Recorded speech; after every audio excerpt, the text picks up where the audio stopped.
Hello everyone, मैं हूं राज शर्मा और स्वागत है आपका हमारे इस अभिदय के ऑनलाइन प्लेटफॉर्म पे। आप सभी आ जाएं ताकि आज के इस क्लास को हम शुरू कर सकें। हम बात कर रहे थे साइंस एंड टेक्नोलॉजी के बारे में, जिसके तहत हमने बात की थी कुछ मिसाइल्स के बारे में। सॉरी, मिसाइल्स नहीं, कुछ लॉन्चिंग व्हीकल के बारे में। हालांकि मिसाइल्स की बात करें तो मिसाइल के अंदर भी हम जो व्हीकल का उपयोग करते हैं, जो हम सैटेलाइट के लिए यूज करते हैं, वो सेम करते हैं। तो आप सभी आ जाएं ऑनलाइन ताकि आज के इस क्लास को हम स्टार्ट कर सकें।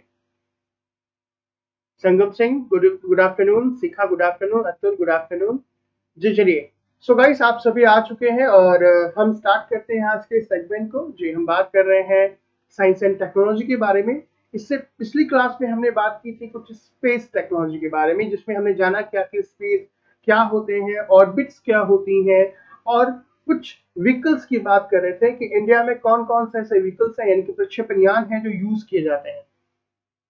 और हम बात कर रहे थे पीएसएलवी और जीएसएलवी के बारे में। गुड आफ्टरनून, सभी लोग आ जाएं। उदय सिंह जी, रितु, पूजा, अजय, आप सभी आ चुके हैं। जितने भी लोग हमारे आज जो फर्स्ट क्लास में है, थोड़ा सा एक बार रिकैप कर देता हूँ कि मैंने पिछली क्लास में क्या पढ़ाया था। सो गाइस, पिछली क्लास में हम बात कर रहे थे कुछ पीएसएलवी के बारे में। पीएसएलवी में मैंने आपको बताया कि C2 जो है वो हमारा एक पहला प्रक्षेपण यान था, जिसके द्वारा हमने पहली वाणिज्यिकरण की शुरुआत की। इसी कारण से पीएसएलवी C2 को हम आकाश का न्यू तारा कहते हैं। क्यों? क्योंकि इसके तहत हमने एक साथ अलग अलग ऑर्बिट्स में हमने 3 सैटेलाइट को क्या किया था, लॉन्च किया था। ठीक है। और उसके बाद पीएसएलवी C9 के द्वारा हमने क्या किया, एक साथ 10 सैटेलाइट को प्रक्षेपित किया सैटेलाइट को। उसके बाद तो गाइस हम रुके नहीं। ध्यान दीजिएगा कि अगर हम बात करें पीएसएलवी के बारे में, तो पीएसएलवी जो है वो हमारा एक सबसे महत्वपूर्ण प्रक्षेपण यान है, जिसके द्वारा हम दूसरे देशों के उपग्रह को भी प्रक्षेपित करते हैं। यहां तक तो हम बात कर चुके हैं। क्या है राजा सर, आपसे एक निवेदन है कि कृपया करके जब ऑफलाइन क्लास की शुरुआत होगी तो निवेदन है कि हम ऑनलाइन वाले छात्र पर भी दया दृष्टि बनाए रखने का प्रयास करें। बिल्कुल सही, बिल्कुल। ठीक है राजा, मुझे पता है आप बंगाल से हैं, कोई बात नहीं, अच्छी बात है। चलिए स्टार्ट करते हैं। अभी देखो आप, ठीक है। तो अब यहां तक तो हम बात कर चुके, लेकिन जब हमने 10 सैटेलाइट को प्रक्षेपित किया, तो क्या उसके बाद भी हमने बहुत सारे सैटेलाइट को इस यान से प्रक्षेपित किया? हाँ। अगर मैं बात करूं 22 जून 2016 को, तो पीएसएलवी C34 के द्वारा 20 सैटेलाइट को 26 मिनट में, यानी कि पीएसएलवी C9 के खुद के रिकॉर्ड को किसने तोड़ा? पीएसएलवी C34 ने तोड़ा। वो भी 20 सैटेलाइट को 26 मिनट के अंदर में, है ना, उनके अलग अलग ऑर्बिट्स में, अलग अलग कक्षाओं में प्रतिस्थापित कर दिया। अगर हम बात करें पीएसएलवी C34 के बारे में, तो यहाँ इसमें 3 भारतीय सैटेलाइट है, जिसके अंदर में कार्टोसैट सीरीज 2, कार्टो सीरीज 2 जो है उसकी श्रृंखला भी थी। दूसरा सत्यभामा सेट और स्वयं सेट भी थे। ये दोनों जो सैटेलाइट है, सत्यभामा और आपका स्वयं सेट, ये जो थे कॉलेज के स्टूडेंट के द्वारा बनाए गए। और इसकी बात करें गाइस, तो ध्यान दीजिएगा कि इसी के अंदर में जो फॉरेन कंट्री के, जो दूसरे देशों के सैटेलाइट थे, उसमें कौन कौन से? उसपे लपान A3, ये था इंडोनेशिया का। और उसके बाद बायोस, जर्मनी, बायोस जो थी वो थी जर्मनी की। M3M सेट जो, और जो GHS सेट D थी वो थी कनाडा की। और स्काई सेट Gen 2 और 1 जो है, ठीक है, ये सारे के सारे सैटेलाइट, और 12 डोप सैटेलाइट जो थे वो यूनाइटेड स्टेट के थे। ध्यान दीजिएगा कि अगर हम बात करें पीएसएलवी C34 के बारे में, तो ये एक साथ 20 सैटेलाइट को प्रक्षेपित करने में सक्षम था। क्लियर है? चलिए नेक्स्ट देखते हैं। और नेक्स्ट के बारे में तो आपको पता होगा। नेक्स्ट जो है सबसे इंपॉर्टेंट सैटेलाइट मानी जाती है हमारे इस भारत की, पीएसएलवी C34 के द्वारा। ध्यान दीजिएगा कि इसने 104 सैटेलाइट को अलग अलग कक्षाओं में प्रक्षेपित किया। ठीक है। और अगर हम बात करें इस टोटल वेट का, मतलब इस व्हीकल का टोटल जो वेट था, ठीक है, सैटेलाइट की बात कर रहा हूं मैं, अगर व्हीकल की बात करें तो वो बहुत ज्यादा था, लेकिन अगर हम बात करें 104 सैटेलाइट का वजन कितना था, तो कितना 1378 किलो। और इसमें जो सैटेलाइट थे वो इंटरनेशनल कस्टमर जो बोल सकते हो विदेश तो दूसरे देश के थे, उसमें यूएसए के 96, ठीक है, और एक एक जो थे वो Netherlands, Switzerland, Israel, Kazakhstan, UAE और भी बहुत सारे सैटेलाइट थे इसमें जो भारतीय के हैं, ठीक है। हिमांशु राज, गुड मॉर्निंग नहीं है बच्चे, गुड आफ्टरनून है। तो ये जो थी गाइस पीएसएलवी की बात कर रहा था मैं, और आज इसके अलावा भी बहुत सारे सैटेलाइट हैं। एक बार मैं चाहूंगा कि आप चाहो तो इसका स्क्रीनशॉट ले लो क्योंकि काफी इंपॉर्टेंट है ना। एक बार आप स्क्रीनशॉट ले सकते हो, एक बार ले लो।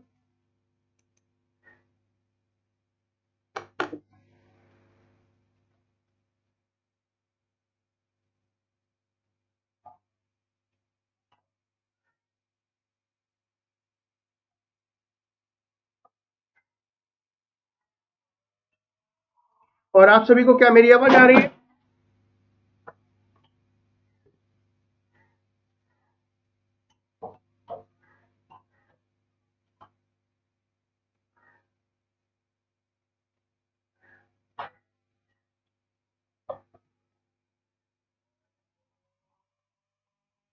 क्या आप सभी को मेरी आवाज आ रही है गाइस? फटाफट बताएं जल्दी से।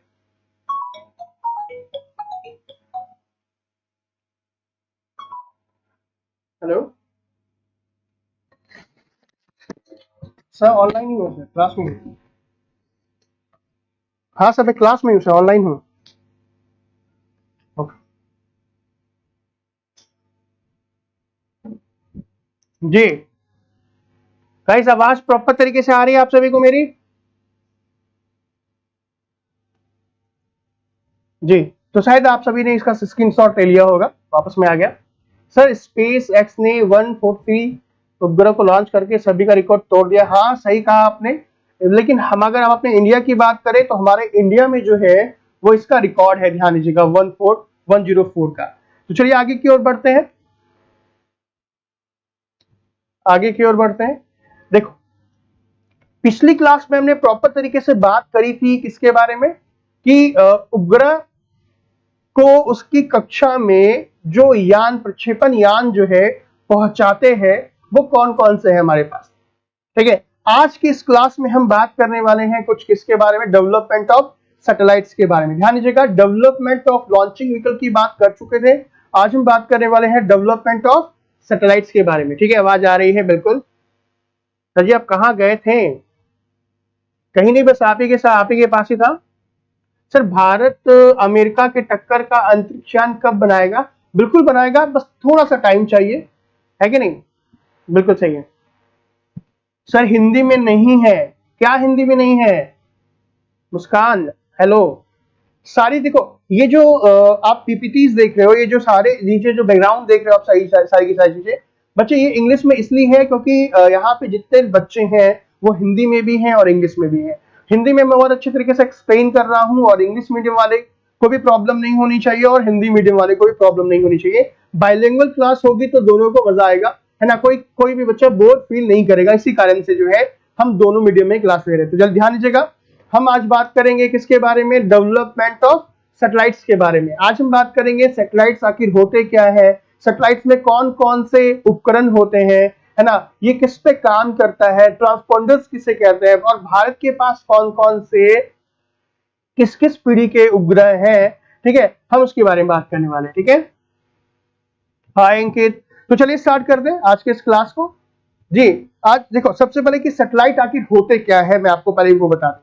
ध्यान दीजिएगा गाइस कि सैटेलाइट एक प्रकार का एक ऐसा उपकरण है जो पृथ्वी से कई सौ किलोमीटर ऊपर स्थित होकर के पृथ्वी से आने वाली इंफॉर्मेशन को, ठीक है, उसकी फ्रीक्वेंसी को और बढ़ा करके वापस क्या करता है, पृथ्वी पर ही भेज देता है। आप ये कह सकते हो कि सैटेलाइट का मेन काम पृथ्वी से इंफॉर्मेशन को लेकर के उसमें बढ़ोतरी करके, अब इंफॉर्मेशन तो बढ़ोतरी होगी नहीं, बट जो भी डाटाज होंगे उस डाटाज को अच्छी तरीके से कैप्चर करके वापस उस डाटा को पृथ्वी पर भेज देता है, ठीक है,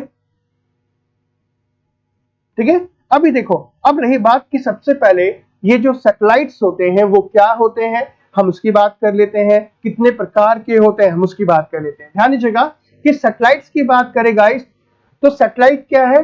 सैटेलाइट उपग्रह उसे कह सकते हो कि जो पृथ्वी के चारों तरफ या किसी भी ग्रह के चारों तरफ चक्कर काटने वाले किसी भी ऑब्जेक्ट, किसी भी पिंड को हम सैटेलाइट कहते हैं। तो सैटेलाइट जो है दो प्रकार के हो सकते हैं। एक सैटेलाइट को आप क्या बोल सकते हो? आर्टिफिशियल सैटेलाइट, और एक को बोल सकते हो नेचुरल सैटेलाइट। यानी कि एक उपग्रह को बोल सकते हो कृत्रिम उपग्रह और एक को प्राकृतिक उपग्रह। जैसे आपको अच्छे तरीके से पता है ये हमारी पृथ्वी है और पृथ्वी के चारों तरफ चंद्रमा जो है वो पूरे अच्छे अपने पथ पर चक्कर काट रहा है। तो इस तरीके से चंद्रमा जो हो जाएगा वो पृथ्वी का सैटेलाइट हो जाएगा, उपग्रह हो जाएगा। ठीक है, क्योंकि ये प्राकृतिक है इसलिए हमने इसे नेचुरल सैटेलाइट कह लिया। तो अब हम क्या करते हैं, जो लॉन्चिंग व्हीकल है जो मैंने आपको बताया था, पीएसएलवी, जीएसएलवी, इन सभी के माध्यम से हम एक यंत्र को, एक प्रकार के गैजेट को, एक प्रकार के उपकरण को पृथ्वी के कक्षा में जब स्थापित करते हैं तो वो जो ऑब्जेक्ट है, वो जो यंत्र है, वो पृथ्वी के चारों तरफ चक्कर काटता है। उसे या सैटेलाइट, आर्टिफिशियल नहीं, नेचुरल सैटेलाइट नहीं बोल सकते, आर्टिफिशियल सैटेलाइट कहेंगे उसे। अब गाइस हम ध्यान दीजिएगा कि इस उपग्रह को दो पार्ट में बांट सकते हैं। कितने पार्ट में? दो पार्ट में। पहला कौन कौन सा? एक पेलोड के आधार पर, एक वजन के आधार पर, और दूसरा कार्य के आधार पर। ठीक है सर, पीढ़ी को कैसे समझे वो बताऊंगा। पीढ़ी को कैसे समझे अंकित, अक्षय? सर क्या सैटेलाइट कभी डिफ्यूज नहीं होते? होते हैं ना, अभी बताऊंगा आपको मैं। कोई बात नहीं मैम, ध्यान दीजिएगा। यहाँ पे मैं ये कहना चाह रहा कि जो ये पेलोड्स की बात कर रहा, हमने उपग्रह को क्या कर दिया? दो पार्ट में डिवाइड कर दिया। कितने पार्ट में? दो पार्ट में। पहला पेलोड, पेलोड का मतलब आप वजन बोल सकते हो। अब पेलोड के आधार पे जो सैटेलाइट्स होते हैं वो दो प्रकार के होते हैं। पहला कौन कौन सा? मैक्रो सैटेलाइट और दूसरा माइक्रो सैटेलाइट। मैक्रो को आप हिंदी में बोल सकते हो बृहद, और माइक्रो को सूक्ष्म। ठीक है, तो अब यहाँ पे जो है मैक्रो की बात करें तो यहाँ पे तीन है। कौन कौन सा? पहला है हैवी यानी कि भारी, ये कितने तक हो सकते हैं? ये 1500 से अधिक के हो सकते हैं। स्मॉल सैटेलाइट 100 केजी से 1500 किलो तक के हो सकते हैं, और जो मिनी सैटेलाइट है वो 50 से लेकर के 100 किलो के बीच तक हो सकते हैं। और माइक्रो की बात करें तो माइक्रो के अंदर में तीन प्रकार के सैटेलाइट्स हो सकते हैं। इसमें बोलेंगे पहला क्या? एक होगा माइक्रो, जो क्या होगा 10 से लेकर 50 किलो तक। दूसरा नैनो, 1 से लेकर 10 किलो तक। और होगा पिको यानी कि 1 किलो से भी कम। यानी कि सैटेलाइट्स की बात करें तो सैटेलाइट टनों में भी हो सकते हैं, तो कुछ ग्राम में भी हो सकते हैं। ऐसे पिंड जो ग्रहों के, हाँ बिल्कुल उदय, ध्यान दीजिएगा कि आप सभी को समझ में आ रहा है जो मैं समझाना चाह रहा हूं। अगर समझ में आ रहा है तो आप मुझे बताएं, अदरवाइज मैं आपको और अच्छे तरीके से बता सकता हूं। तो ये तो चलो हमने बात करी क्या, मैक्रो और माइक्रो। बट सैटेलाइट्स की बात करें तो सैटेलाइट दिखने में कैसे होता है, उनमें कौन कौन सा गैजेट होता है? ध्यान दीजिएगा, आपके पेपर में ट्रांसपोंडर से भी कई बार क्वेश्चन पूछे गए कि एस बैंड ट्रांसपोंडर जो होता है उसकी फ्रीक्वेंसी कितनी होती है। ठीक है, केयू ट्रांसपोंडर की फ्रीक्वेंसी कितनी होती है। ठीक है, जो जो डायरेक्ट टू होम है, जो हम डीटीएच का यूज करते हैं, उस पर कौन सा ट्रांसपोंडर का यूज किया जाता है। ये सभी आपके पीटी में क्वेश्चन पूछे जा चुके हैं, ध्यान दीजिएगा। तो चलिए बात कर लेते हैं आखिर ये सैटेलाइट दिखने में कैसे होता है, फिर हम आगे बात करें।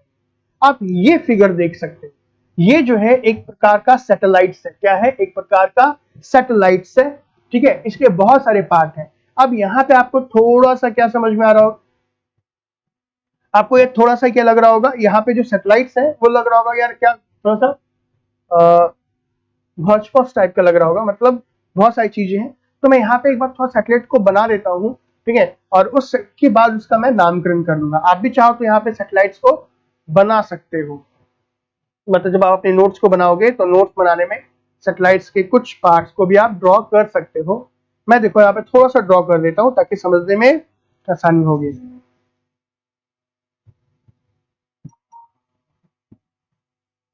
ठीक है, ये मैंने थोड़ा सा एक बक्सा टाइप का बना लिया। ये मैं एक सैटेलाइट बना रहा हूँ, ध्यान दीजिए। ठीक है,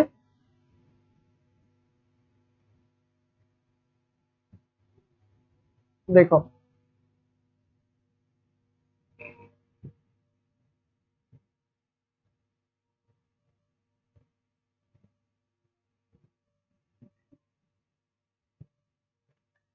मैं सैटेलाइट्स को इसलिए बता रहा हूं, बना रहा हूं यहाँ पे, ताकि आपको कोई कंफ्यूजन ना हो कि सर कौन कौन सा पार्ट जो है वो आपने बना दिया और हमें समझ भी नहीं आया।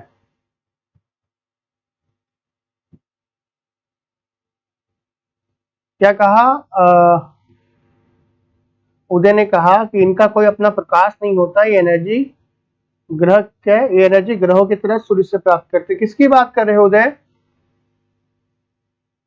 देखो ये मैंने कुछ सैटेलाइट टाइप का कुछ बनाया है, आपको समझ में जरूर आएगा, ठीक है।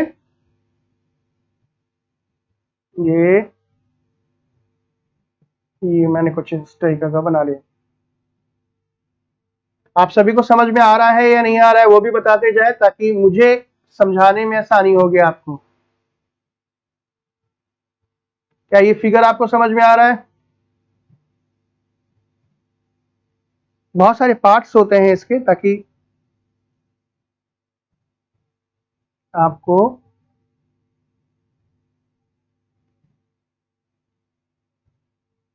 अब चाहो तो इसको आप क्या कर सकते हो, बाद में उतार सकते हो अपनी कॉपी में।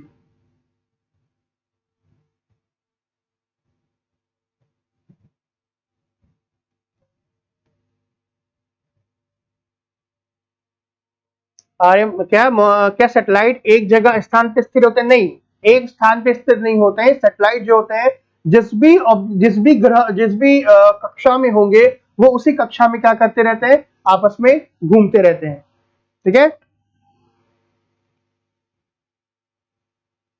देखो अभी देखो यहाँ पे ये जो बक्सा सा टाइप का देख रहे हो, ये जो बक्सा टाइप का देख रहे हो, इसे हम कहते हैं बस। क्या बोलते हैं? बस। ये जो बस देख रहे हो किसी भी सैटेलाइट का सबसे महत्वपूर्ण भाग होता है। क्या होता है? सबसे महत्वपूर्ण भाग होता है। ये जो देख रहे हो इसे आप सोलर पैनल कह सकते हो, इसे आप सौर पैनल कह सकते हो।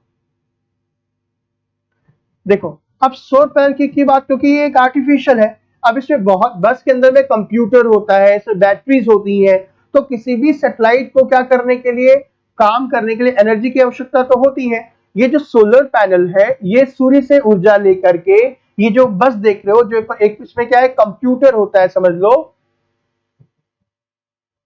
उसे एनर्जी देने का काम करता है, ठीक है। ये जो पोर्शन देख रहे हो, ये वाला पोर्शन, ये है गायरोस्कोप। क्या है? गायरोस्कोप है। ये जो गायरोस्कोप की जो बात कर रहे हैं, तो गायरोस्कोप क्या होता है? देखो सैटेलाइट्स की बात करें तो सैटेलाइट कितना झुका हुआ है या सैटेलाइट किस एंगल पे है, ये गायरोस्कोप बताता है। अब गायरोस्कोप को आप इस तरीके से समझो, आप सभी के पास स्मार्टफोन होगा और उस स्मार्टफोन में गेम आपने देखा होगा, तो जब भी आप अपने फोन को ऐसे टर्न करते हो तो जो गेम के अंदर जो ऑब्जेक्ट होते हैं, जो कैरेक्टर होता है, वो भी उसी में मूव कर जाता है। तो कैसे पता कि भाई उस ऑब्जेक्ट को कि किधर मुड़ना है, क्या नहीं मुड़ना, तो वो गायरोस्कोप पे काम करता है। तो गायरोस्कोप क्या करता है? एंगल ऑफ ऑब्जेक्ट, कि उस ऑब्जेक्ट की जो एंगल है वो बताने का काम करता है। ये जो पोर्शन देख रहे हो, ये वाला पोर्शन, ये है रडार। ये रडार क्या करता है? रडार का मेन काम क्या होता है कि ये पृथ्वी से, जैसे मान लो ये मैंने ये पृथ्वी बना लिया, अर्थ बना लिया, ठीक है।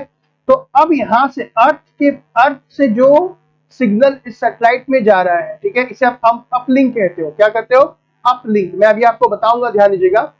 अपलिंक। और इसके बाद जो यानी कि जो पृथ्वी से जो भी इंफॉर्मेशन जा रही है वो अपलिंक के माध्यम से जा रही है, और सैटेलाइट जो है, सैटेलाइट से जो पृथ्वी पे जो आ रही है उसे आप क्या बोल सकते हो? डाउनलिंक बोल सकते हो।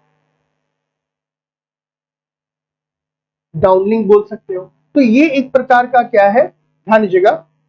ये जो आप देख रहे हो, ये पूरा का पूरा एक सैटेलाइट हो, ये इसके कुछ ऑब्जेक्ट्स हो सकते हैं, इसे आप बस कह सकते हो। अब यहाँ पे जैसे ये देखो, ये क्या है आपका? VHHR है, ठीक है। इसी में आपका पीसी लगा होता है। पीसी को बोल सकते हो पीसी, ठीक है। पेनक्रोमेटिक कैमरा बोल सकते हो। तो ये एक सैटेलाइट का एक छोटा सा पार्ट है, ठीक है। अब एक एक पार्ट के बारे में हम डिटेल से डिस्कस करते हैं कि इन सभी का काम क्या क्या हो सकता है। ध्यान दीजिएगा। अभी देखो, जैसे कि मैंने कहा अपलिंक और डाउनलिंक। अपलिंक और डाउनलिंक एक प्रकार की फ्रीक्वेंसी होती है, रेडियो फ्रीक्वेंसी होती है, जो क्या करती है, अर्थ के स्टेशन से सैटेलाइट तक भेजी जाती है और सैटेलाइट से अर्थ के स्टेशन तक प्राप्त की जा सकती है। मतलब कि सैटेलाइट्स का उपयोग हम किस लिए करेंगे, किसी ना किसी चीज, चाहे वो जैसे मान लो कि हमें क्या करना है, अर्थ की इमेज पता करनी है, हमें अर्थ की पिक्चर लेनी है, तो अर्थ की पिक्चर हम सैटेलाइट से लेंगे तो अच्छी तरीके से आएगी।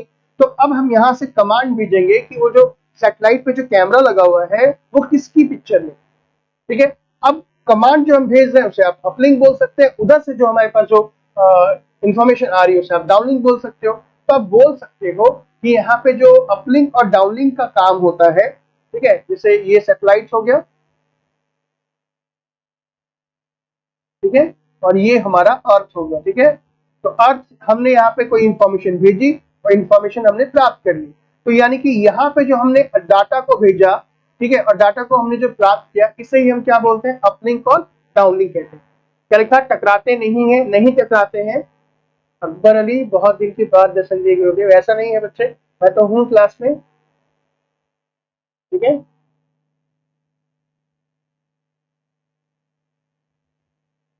ध्यान दीजिएगा। नेक्स्ट हम बात करते हैं कि इसमें और कौन कौन से पार्ट होते हैं।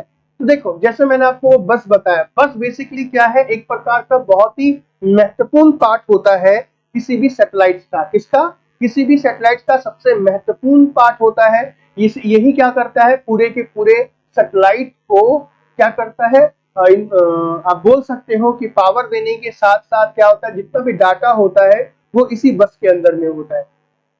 और हर एक प्रकार के सैटेलाइट्स का जो बस है, यानी कि जो कंप्यूटर का सिस्टम है, वो अलग अलग प्रकार का होता है। ये डिपेंड करता है कि जो सैटेलाइट्स है वो किस कार्य के लिए है, क्या वो रिमोट सेंसिंग सैटेलाइट है या फिर वो कम्युनिकेशन सैटेलाइट है, या किसी भी सैटेलाइट्स की बात करें तो अलग अलग प्रकार के सैटेलाइट का अलग अलग कार्य होता है, और वो अलग अलग कार्य जो है वो बस पर डिपेंड करता है कि क्या है। सर इनकी फ्रीक्वेंसी संपूर्ण पृथ्वी पर काम कर सकती है क्या गुरुदेव? जी बिल्कुल, डिपेंड करता है कि इसकी फ्रीक्वेंसी को हम कहाँ लेना चाहेंगे, ठीक है। मान जैसे हम अपनी बात करें, जैसे डीटीएच की बात करते हैं, डायरेक्ट टू होम की बात करें, तो डायरेक्ट टू होम जो है हमारे भारत के दक्षिण में है, तो हमारे जितने भी डिश एंटीना है वो कहाँ पे होंगे, दक्षिण पे होंगे, तो दक्षिण के थ्रू वो काम करने वाले हैं। क्या उपग्रह ईस्ट से वेस्ट मूव करता है, ट्रांसमिशन और रिसीविंग क्या है? आप देखिए, आप क्वेश्चन पूछे, लेकिन पहले जो मैं बता रहा हूं उसको अच्छे तरीके से समझ लें, तभी आपको अच्छे तरीके से चीजें समझ में भी आएंगी। तो ये था बस, ठीक है।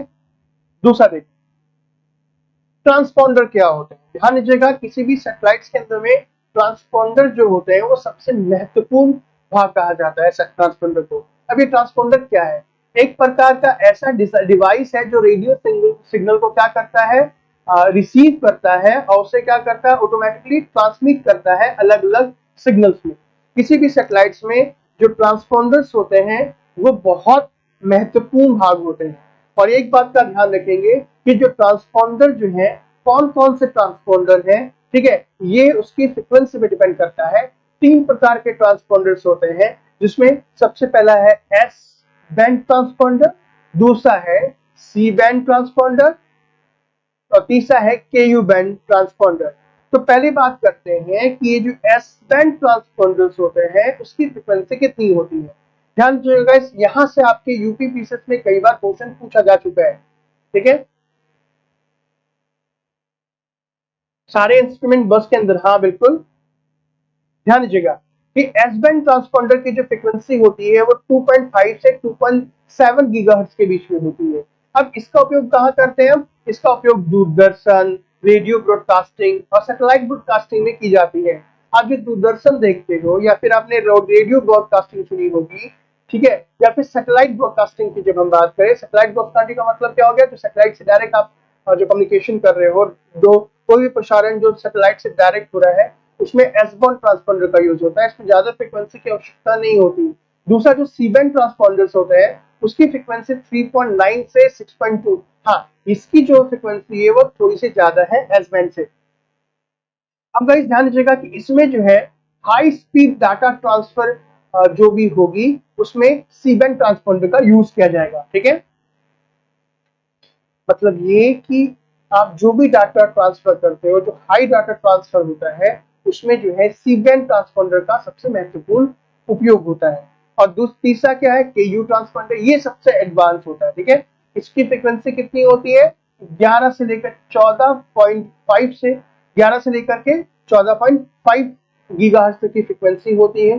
बेसिकली आप बोल सकते हो कि जो ये जो बैंड देख रहे हो केयू बैंड, ये S band plus C band को आपस में मिला दिया गया है, और मिलाने के बाद जो है क्या बन गया, केयू। ये काफी एडवांस है, इसका उपयोग हम कहाँ करते हैं, डीटीएच सैटेलाइट यूज और टेलीशॉपिंग में। टेलीशॉपिंग का मतलब आपको अच्छे तरीके से पता होगा, आप जो भी ऑनलाइन परचेजिंग करते हो या फिर ऑनलाइन क्लास, अभी जो ऑनलाइन क्लास चल रही है ना, तो हालांकि इसमें इंटरनेट का उपयोग है, बट हम जितने भी लोग, जितने भी बड़े बड़े इंस्टीट्यूट हैं, वो सभी के सभी क्या करते हैं, जो ऑनलाइन क्लास होती है उनकी, वो सैटेलाइट के थ्रू होती है। या फिर आप एटीएम की बात करते हो, तो एटीएम जो वर्क करता है वो भी सैटेलाइट के थ्रू वर्क करता है, तो उसमें बहुत इसमें बहुत स्पीड चाहिए होती है। वो स्पीड जो है वो केयू बैंड के कारण ही संभव हो पाया।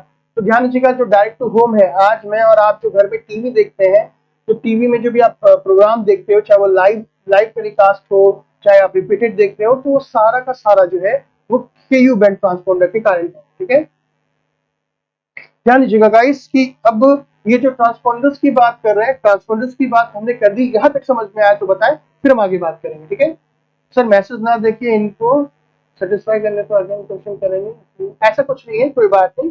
कोई अगर आपके पास कोई जेन्युइन क्वेश्चन है तो आप मुझे पूछे, बट ध्यान दीजिएगा कि जो क्वेश्चन यहाँ से, मतलब ये जो टॉपिक है, क्योंकि आपके मन में सवाल बहुत सारे हो सकते हैं, और अगर मैं सारे सवालों का जवाब दूंगा तो ये जो टॉपिक है वो थोड़ा मिस हो जाएगा, है ना।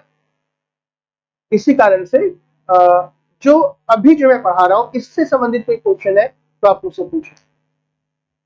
यहां तक समझ में आ गया, तो चलिए हम आगे बढ़ते हैं। ट्रांसपोंडर्स की बात करें तो आपको ट्रांसपोंडर समझ में आ गया। अब कौन कौन से पार्ट हो सकते हैं इसमें, तो देखो अगला है VHRR। देखो VHRR क्या है, इसको आप बोल सकते हो, ठीक है, वेरी हाई रेजोल्यूशन रेडियोमीटर। ये एक प्रकार का कैमरा ही बोल सकते हैं इसको, एक प्रकार का क्या है, एक रेडिएशन डिटेक्टर जो है, इमेजर है, एक प्रकार का ऐसा उपकरण है जो क्या करता है, रेडिएशन को क्या कर सकता है, पहचान सकता है। वो रेडिएशन कोई भी हो सकती है। ठीक है, इसका उपयोग जो है, बादल जो है, बादल का टेम्परेचर कितना है, या फिर हम बोल सकते हैं कि जो पानी है, पानी का टेम्परेचर कितना है। ठीक है, यानी कि इसका उपयोग जो भी रेडिएशन है, जो पृथ्वी से रेडिएशन आ रही है, ठीक है, उस रेडिएशन को मापने के लिए करते हैं। आप कह सकते हो कि इसके द्वारा ये भी बताया जा सकता है कि भाई मौसम जो है वो कितना टेम्परेचर है, मतलब कितने डिग्री सेल्सियस है। समझ में आ रहा है ना, आपने देखा होगा कि भाई आज का तापमान कितना है। तो ये सारे के सारे तापमान के बारे में ये जो है VHRR जो है बताने में सक्षम है। दूसरा क्या है, दूसरा है एक कैमरा। ठीक है, काफी महत्वपूर्ण कैमरा है, इसको क्या बोलते हैं, पेंट्रोमेटिक कैमरा है। ये जो कैमरा है गाइस, ध्यान दीजिएगा, इसमें जो है, इसमें कुछ बहुत सारे डिवाइस लगे होते हैं।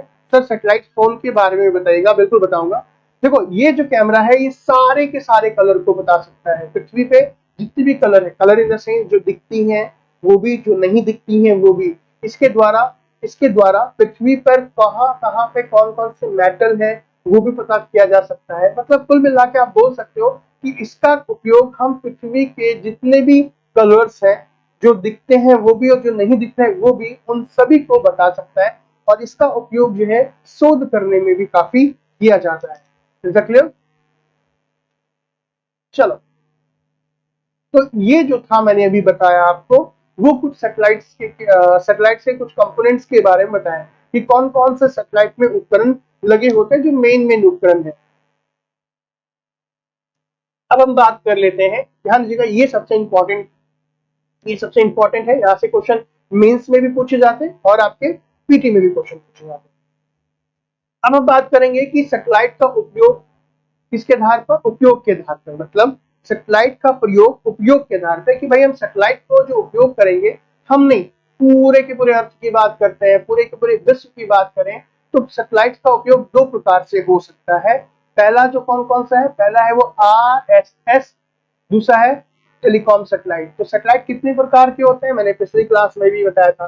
तो आज की क्लास में जो बच्चे नए हैं, ठीक है, मेरी पिछली क्लास जो फ्राइडे को हुई थी वो क्लास एक बार देख ले, ताकि आपकी जो क्लास है वो क्लास और ये क्लास मिलकर के पूरी हो जाए। सैटेलाइट को कार्य के आधार पर हम दो भागों में बांट सकते हैं। कितने भागों में? दो भागों में। पहला क्या है? RSS, इसे क्या कहते हैं? Remote sensing satellite. क्या कहते हैं? Remote sensing satellite. दूसरा कौन सा है? Telecom satellite. टेलीकॉम सैटेलाइट को हिंदी में क्या बोल सकते हो आप? संचार उपग्रह बोल सकते हो। तो चलो सबसे पहले हम एक बार बात कर लेते हैं किसके बारे में? RSS के बारे में, रिमोट सेंसिंग सैटेलाइट के बारे में। देखो, रिमोट सेंसिंग सैटेलाइट का मतलब सुदूर संवेदी उपग्रह हो कहते हैं। अब इसका उपयोग जो है ये कम्युनिकेशन के लिए नहीं होगा। सुदूर संवेदी का मतलब कि भाई दूर बैठे पृथ्वी की सारी इंफॉर्मेशन को हम कलेक्ट कर लेंगे। वो इंफॉर्मेशन कुछ भी हो सकती है। अब आप सुदूर संवेदी का मतलब क्या समझते हो, रिमोट सेंसिंग का मतलब क्या समझते हो, ये ध्यान से देखो कि भाई आप सभी ज्योग्राफी पढ़ते हो, तो ज्योग्राफी में महासागरों की गहराई कितनी है, लंबाई कितनी है, किसी भी अगर हम पहाड़ की बात करें, एवरेस्ट की बात करें, उसकी ऊंचाई कितनी है, ये सब पता करते हो कि नहीं करते हो? तो वो जो पता करते हो आप रिमोट सेंसिंग से करते हो। दूसरा कि भाई बादलों की भविष्यवाणी करनी है। भाई बादलों की भविष्यवाणी का मतलब बादलों के बारे में इंफॉर्मेशन प्राप्त करना है कि कोई बादल बरसेगा या नहीं बरसेगा। भाई बादल तो बहुत सारे हो गए हैं, क्या बारिश होगी या नहीं होगी, ठीक है, वो सब रिमोट सेंसिंग सैटेलाइट से हम पता कर सकते हैं। इसके अलावा हम मौसम की भविष्यवाणी कर सकते हैं। मानसून कब आ रहा है इसे पता कर सकते हैं। जंगल में मान लो आग लग चुकी है, तो जंगल में आग कितनी दूर तक लगी है, कब तक फैलेगी, हम रिमोट सेंसिंग सैटेलाइट से पता कर सकते हैं। तो बहुत सारी चीजें हैं जो रिमोट सेंसिंग सैटेलाइट के द्वारा पता की जा सकती है, वो अभी हम आगे बात करेंगे।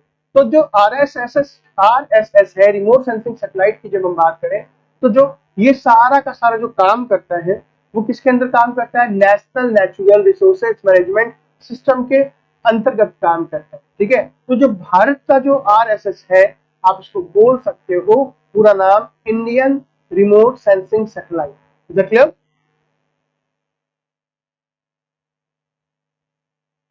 Jammu and Kashmir entertainment sir, science and technology की टॉपिक कितनी देर तक खत्म होगी? कितनी देर तक या कितने दिन तक? सवाल आप फिर से करें। देखो,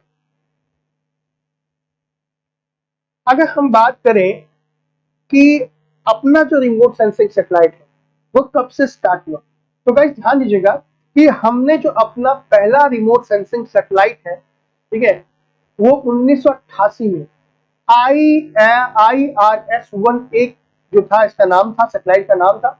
और कब? 1988 में जो है तो हमने अपना इस सैटेलाइट को लॉन्च किया था, इसरो ने लॉन्च किया। ठीक है, ध्यान रखना कि आज की जब हम बात करें तो भारत जो है वो एक बहुत बड़ा रिमोट सेंसिंग सैटेलाइट ऑपरेशन के लिए एक बहुत बड़ी संस्था है। ध्यान दो कितने देर कितने दिन तक, अभी टाइम लगेगा। ठीक है, जम्मू कश्मीर अभी बच्चे टाइम लगेगा, मतलब हमने तो किया तुम्हारी तीसरी क्लास है तो काफी टाइम लगेगा। उपेंद्र ने कहा सर सिंक्रोनस सैटेलाइट किसे कहते हैं? बच्चे मैं पिछली क्लास में बता चुका हूँ, एक वो क्लास देखें आप। ध्यान दीजिएगा कि ये जो अर्थ ऑब्जर्वेशन सैटेलाइट बोल लो या रिमोट सेंसिंग सैटेलाइट बोल लो, इसका मेन काम क्या होता है? ध्यान दीजिए, ये क्या क्या कर सकती है, ये ध्यान दीजिएगा जो मैं बोलना चाह रहा हूँ। ये क्या है? पहला एग्रीकल्चर यानी कि कृषि के लिए बोल सकते हो। दूसरा वाटर रिसोर्सेज के लिए, अर्बन प्लानिंग के लिए, रूरल डेवलपमेंट के लिए, मिनरल के लिए, इन्वायरमेंट के लिए, ठीक है, फॉरेस्ट्री ओशन रिसोर्सेज के लिए, डिजास्टर मैनेजमेंट के लिए। मतलब कि एक छोटा सा सैटेलाइट कृषि में भी सहायक हो सकता है। ये आपके जाके जो पानी प्रबंध है, जल का प्रबंधन है, उसमें कर सकता है। जल के स्रोत के बारे में पता कर सकता है। जो आपके शहर हैं, आपके जो गांव हैं, उनकी प्लानिंग भी कर सकता है, उनके डेवलपमेंट में भी हेल्प करने में मदद करेगा। जो भी मिनरल्स हैं हमारे हमारे लिए, उनके बारे में पता कर सकता है। कुल मिला करके इसकी जो उपयोगिता है वो बहुत ज्यादा है। इसकी जो अर्थ ऑब्जर्वेशन सैटेलाइट बोलो या रिमोट सेंसिंग सैटेलाइट की बात कर लेंगे। देखो देखो, अब आप ये जो फिगर देख रहे हो कि एक सैटेलाइट कितने तरीके से काम कर सकता है। यह एक ऐसे उपग्रह होते हैं जो इमेजिंग के माध्यम से पृथ्वी, वायुमंडल, मौसम, फसल, बिल्कुल सही कहा आपने। ध्यान दीजिएगा कि मैंने कहा कि ये जो सैटेलाइट्स की बात कर रहे हैं रिमोट सेंसिंग, वो एग्रीकल्चर के बारे में पता कर सकता है। दूसरा किसके बारे में पता कर सकता है? दूसरा जो इन्वायरमेंट है, इन्वायरमेंट की बात की जाए, फॉरेस्ट की बात की जाए, उसमें पता कर सकता है। वाटर की बात करें तो वाटर के जो भी रिसोर्सेस है, मैनेजमेंट उसमें कर सकता है। लैंड के बारे में, वेदर के बारे में, कुल मिला के सभी के बारे में एक एक करके बात करते हैं, ठीक है, ताकि आपको भी आसानी हो। समझ में आ रहा है यहाँ तक? अगर आ रहा है तो बताते जाए। देखो, पहला एग्रीकल्चर। एग्रीकल्चर का मतलब क्या समझते हो कि भाई कितने प्रकार, जो जैसे मान लो हमने कहीं पर कोई फसल उत्पादन की, कि वो जो फसल है, ठीक है, उसका आप बोल सकते हो कि भाई जो बहुत बड़े पैमाने पर खेती होती है वो कई सौ एकड़ पे होती है।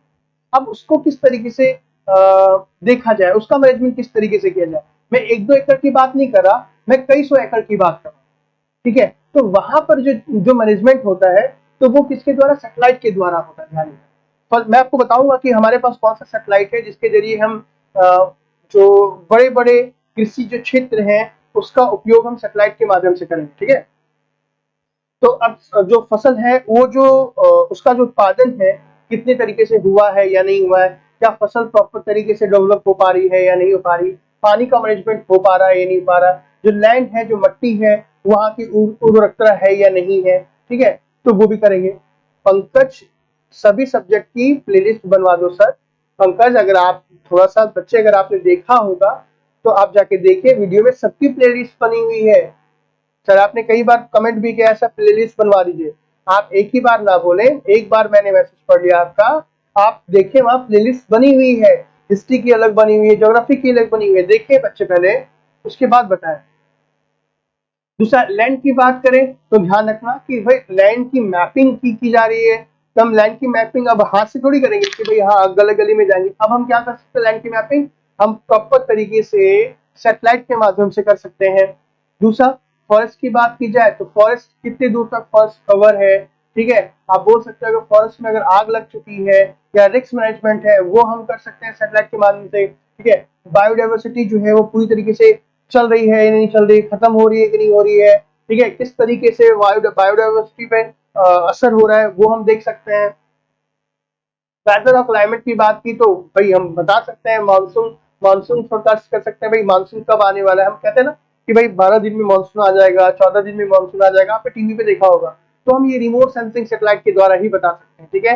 रीजनल क्लाइमेट मोड के बारे में बता सकते हैं। आपको पता होगा कि किसान, एक किसान फोरम है, अगर आप उस नंबर पे कॉल करके पूछोगे कि भाई मैं यहाँ मध्य प्रदेश में हूँ, मैं राजस्थान में हूँ, मैं बंगाल में हूँ, मैं यूपी में हूँ, या मैं यूपी के सहारनपुर क्षेत्र में हूँ, अब मुझे बताए कि यहाँ का जो क्लाइमेट है अगले अगले 3-4 दिन में, सप्ताह में क्या होने वाला है, क्या बारिश होगी या नहीं होगी, वो प्रॉपर तरीके से आपके जगह के बारे में बता देंगे कि नहीं भाई आपके यहाँ मौसम साफ होने वाला है, बारिश होने वाली है, ताकि आप क्या कर सको कि आप आगे की प्लानिंग कर सको। यानी कि ये सब रिमोट सेंसिंग सैटेलाइट के द्वारा ही संभव है, ठीक है।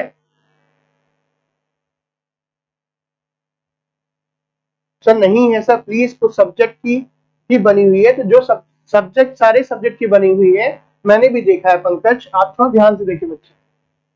दूसरा गाइस, वाटर के मैनेजमेंट की बात करें वो भी हम कर सकते हैं। डिजास्टर सपोर्ट की बात करें वो भी कर सकते हैं कि भाई मान लो कि बाढ़ आ गई, अब बाढ़ कितने देर तक, कितने दूर तक जाएगी या फिर कितना नुकसान पहुंचा रही है, हम उसको देख सकते हैं। बांध अगर मान लो टूट गया है तो हम सैटेलाइट के माध्यम से क्या कर सकते हैं, पानी को मोड़ सकते हैं। सारी चीजें मतलब आप कह सकते हो कि इससे व्यवस्थित हो सकती है। दूसरा, ओशन की बात करें तो ओशन के क्षेत्र में, समुद्र की बात की जाए तो समुद्र में तूफान आने वाला है या नहीं है, या किस जगह पे मछली बहुत ज्यादा है, ठीक है। अगर आप डिस्कवरी चैनल देखते हो तो आपने कई बार देखा होगा कि वो बताते हैं, मतलब बड़े बड़े जो शिप्स होते हैं, बड़ी बड़ी जो कंपनियां होती है, वो सैटेलाइट के माध्यम से मछली पकड़ती है कि कहाँ पर मछली ज्यादा है, वहां पे जाकर के क्या करती है, वो अपना लंगर डालती है और बहुत सारे फिशेस पकड़ लेती है, ठीक है। नीलम ने कहा है कि as we use active weather application, बिल्कुल सही कहा, ठीक है। देखो, अब हम कुछ सैटेलाइट्स की ऐसे बात कर लेते हैं जो रिमोट सेंसिंग सैटेलाइट्स है, और ये काफी महत्वपूर्ण भी है, ध्यान रखना। जैसे रिसोर्स सेट 2A की बात करें, गाइस PSLV C34 के द्वारा रिसोर्स सेट 2A सैटेलाइट को सतीश धवन स्पेस सेंटर से श्रीहरिकोटा से क्या किया था, प्रक्षेपित किया गया था। ठीक है, अगर हम बात करें कि ये जो ये एक प्रकार का रिमोट सेंसिंग सैटेलाइट है जो क्या करता है, इंफॉर्मेशन देता है वाटर बॉडी के बारे में, जल निकाय के बारे में, फार्म कृषि भूमि के बारे में, क्रॉप के बारे में, फॉरेस्ट के बारे में, मिनरल रिबल्स के बारे में, कोस्टल एरिया के बारे में, रूरल और अर्बन क्षेत्र के बारे में, वो भी अगले 5 साल तक। यानी कि अगर आप रिमोट सेंसिंग की बात करो तो रिसोर्स सेट 2 एक ऐसा सैटेलाइट है जो PSLV C36 के द्वारा लॉन्च किया गया है और इसके माध्यम से हम निम्न क्षेत्रों में क्या कर सकते हैं, उपयोग कर सकते हैं, कार्य को हम अच्छे तरीके से कर सकते हैं।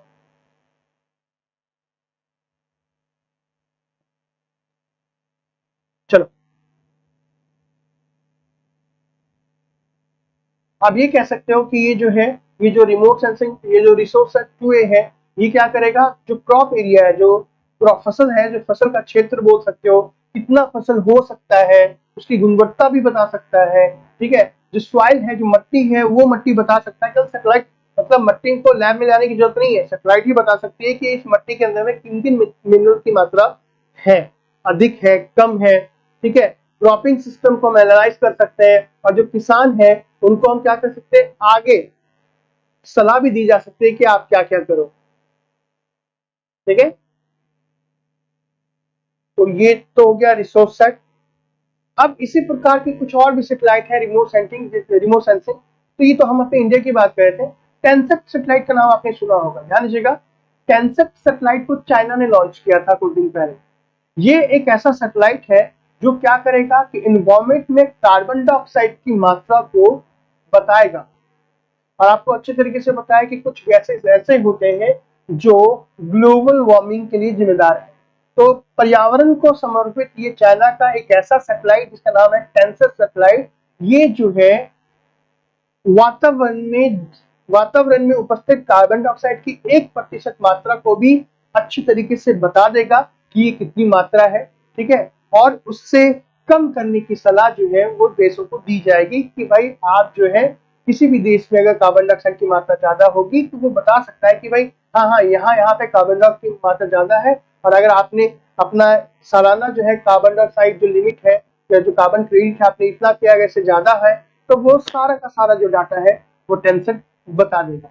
तो कहीं ना कहीं ये जो है चाइना जो है वो तीसरा ऐसा देश बन जाएगा किसके बाद, USA और जापान के बाद, जो कार्बन डाइऑक्साइड को डिटेक्ट करने के लिए या बोल सकते हो कि ग्लोबल वार्मिंग के लिए जिम्मेदार होगा, ग्लोबल वार्मिंग को पता करने के लिए जिम्मेदार होगा।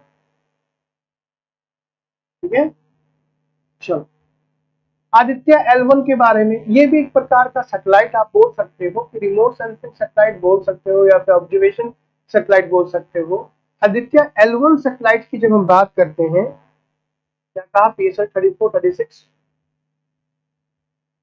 ठीक है, ध्यान दीजिएगा, जो आपका आदित्य L1 है, ये जो है इंडिया का पहला मिशन है जो किसके लिए है, स्टडी द सन, भाई सूर्य के बारे में पता करने के लिए भारत का पहला ऐसा मिशन है जिसका नाम दिया गया है आदित्य L1।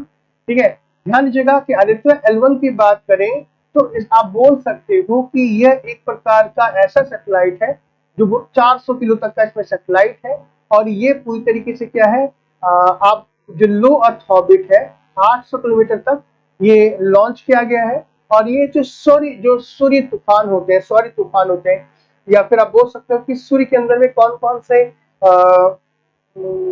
रिएक्शन चल रहे हैं उनके बारे में पता करने के लिए L1 एल आदित्य L1 नामक सैटेलाइट का उपयोग किया गया। ठीक है, उपेंद्र, मिनरल का पता कैसे लगाते हैं? मिनरल का पता लगाने के लिए इसमें कुछ ऐसे कैमरा है। देखो, हर एक मिनरल्स की बात की जाए, हर एक मेटल्स की बात की जाए, हर एक नॉन मेटल की बात की जाए, तो जब भी कभी लाइट पड़ती है तो उससे रेज निकलती है, उसी रेज का पता लगाते हैं ये जितने भी क्या है कैमराज होते हैं। हालांकि अगर आपकी बात करें उपेंद्र, तो मैं आपको अभी आगे बताऊंगा कौन कौन सी चीजें और भी लगी है जो मिनरल्स का पता लगाती हैं। ठीक है सर, हिंदी में नहीं हो सकता, क्या चीज चाहते हो हिंदी में मुझे बताएं ताकि मैं आपको बताऊं। देखो बच्चे ध्यान दीजिएगा, ये कुछ इंपॉर्टेंट अर्थ ऑब्जर्वेशन सैटेलाइट के नाम मैंने यहाँ पर दिए। ठीक है, आप चाहो तो इसका क्या कर सकते हो, स्क्रीनशॉट ले सकते हो। ये आपको आगे की पढ़ाई में, अगर आप मेंस की अगर आप नोट्स बनाओगे तो उसमें काफी हेल्पफुल होगा।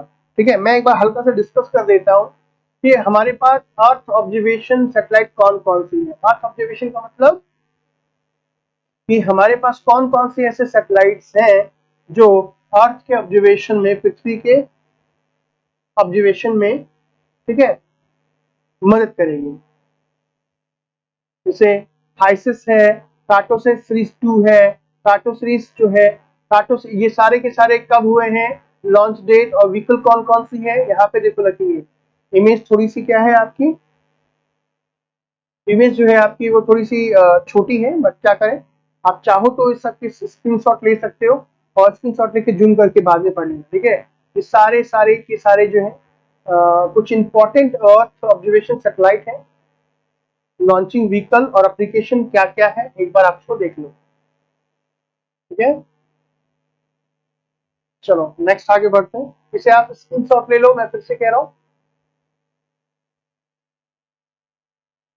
ताकि आपको कहीं जाना ना पड़े कि आपको सारे के सारे जो डाटा हैं वो कहाँ से ले, आपको सारे के सारे डाटा यहीं पे मिल जाएंगे। ठीक है,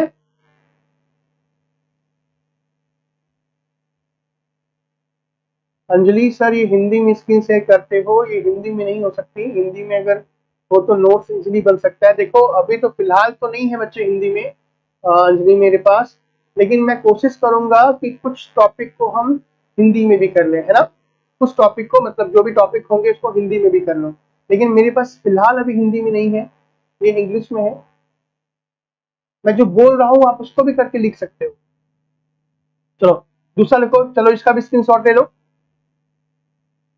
जिसने जिसने स्क्रीनशॉट ले लिया ठीक है, इसका भी ले लो। Resourcesat 2, Cartosat 2B, Oceansat 2, RISAT 2, Cartosat 1, the technology experiment satellite, Oceansat 1, Rohini series, Bhaskar. देखो अगर आपसे ये कहा जाए कि मतलब सबसे पहला जो है अर्थ ऑब्जर्वेशन सैटेलाइट कौन सा है, तो वो कौन सा है, भास्कर है। ठीक है, कब हुआ था, जून 7 1979 को, और इसके 17 को। और किसके द्वारा हुआ था कोई बता सकता है, ये देखो C1 इंटरकॉस्मोस ने इसे भेजा था। ठीक है, तो क्या है, L1 के बारे में बताएं। L1 क्या मतलब, क्या बोलना चाह रहे हो उदय तिवारी सर? हम हिंदी मीडियम वालों को बहुत प्रॉब्लम होती है। प्रॉब्लम क्या हो रही है मुझे बताएं तो, क्या प्रॉब्लम हो रही है? आप सभी ने स्क्रीनशॉट ले लिया? चलो अभी देखो कि किस तरीके से पता लगाया जाता है। जैसे एक एक क्या फिगर, एक फिगर देखो, ये जो सैटेलाइट की एक इमेज है फरवरी की, फरवरी 1996। देखो यहाँ पे इस फिगर को आप देखो, अगर आप इसे देख पा रहे होगे तो देखो कितनी ग्रीनरी लग रही है ना, यहाँ पे कितना हरा भरा है। दूसरी यही की इमेज फरवरी 2020 की ली गई है। आज समझ में आ रहा है कि देखो यहाँ पे किस तरीके से धुंधली हो गई, ग्रीनरी ना होकर के यहाँ पे रेड रेड रेड रेड हो गया है। दिखाई दे रहा है आपको, यहाँ पे दिखाई दे रहा है आपको, ये जो देख रहे हो ग्रीनरी, यहाँ पे ग्रीनरी देखो कितनी है, यहाँ पे चेंज हो गई है कि मतलब मात्र 6 आपके कुछ सालों के अंदर में किस तरीके से चेंजेस हो गया, वो रिमोट सेंसिंग सैटेलाइट किस तरीके से बताता है। ठीक है सर, साइंस एंड टेक के लिए कौन से बुक प्रेफर करेंगे? देखो ऐसे तो बहुत सारी बुक है, आप चाहो तो मेरी भी बुक लिख सकते हो।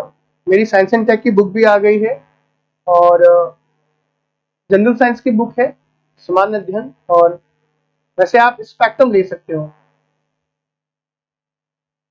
आदत L1 में से L1 क्या है? L1 आप उसका नाम दिया गया है बच्चे, किसी भी विषय से PSLV है, कोर L1 वर्जन नाम दे दिया, तो वो नाम है एक तरह का। ओके, ये इंग्लिश का हिंदी में, इंग्लिश का हिंदी में ये आंसर राइटिंग में क्या, ओके आप आंसर राइटिंग की बात करो। चलो अभी तो आप इसको पढ़ो, बाद में मैं कोशिश करूंगा कि जो PDF है मैं वो प्रोवाइड करा दूं। कोशिश करूंगा कि अगर आप सभी के पास हिंदी में अगर PDF हो तो बेटर हो जाएगा। ये तो सही रहेगा ना? अगर हिंदी में होगा तो। ओके, चलो देखो, हम रिमोट सेंसिंग सैटेलाइट की बात कर रहे थे, अभी हम बात कर रहे थे कम्युनिकेशन सैटेलाइट के बारे में। ध्यान दीजिएगा कि जो कम्युनिकेशन सैटेलाइट की बात करें तो जो कम्युनिकेशन सैटेलाइट है, संचार उपग्रह की बात करते हैं। तो ये जो हम बात करें कि जो हमारे पास भारत के पास, ठीक है, एस्टैब्लिश हुआ था 1983 में, और उस समय जो था इनसेट INSAT 1B, ठीक है, इसके द्वारा जो है कम्युनिकेशन सैटेलाइट जो है हमारे भारत में लॉन्च हुआ था। आप इनसेट का पूरा नाम जान सकते हो, इंडियन नेशनल सैटेलाइट सिस्टम। ध्यान दीजिएगा, ये फिलहाल अगर हम अपने भारत की बात करें तो एक बहुत बड़ा सिस्टम हो चुका है हमारा इनसेट सिस्टम। ये इनसेट सिस्टम क्या क्या कर सकता है, तो ध्यान दीजिएगा कि ये सबसे महत्वपूर्ण सिस्टम है। पहली बात तो क्या कि ये टेलीकम्युनिकेशन कर सकता है, संचार में काफी महत्वपूर्ण है।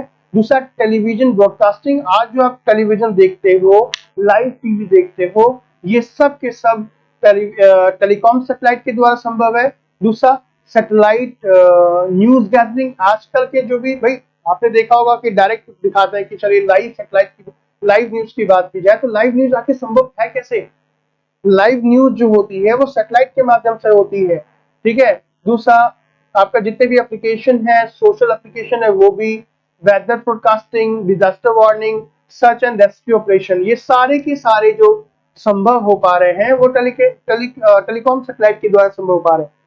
आप सभी देखोगे आज फेसबुक चाहे इंस्टा, वो सभी आपके लोकेशन को पता करती है ना, एप्लीकेशन पे लोकेशन लेती है। तो ये लोकेशन आखिर आता कैसे है? ये सब सैटेलाइट से कनेक्ट होता है। तो कहीं ना कहीं ये जो सैटेलाइट्स है, जो टेलीकॉम सैटेलाइट है, आप इसे कह सकते हो इनसेट। इसके अलावा हम और क्या क्या कर सकते हैं टेलीकॉम सैटेलाइट से, एक बार इसे ध्यान से सुनना।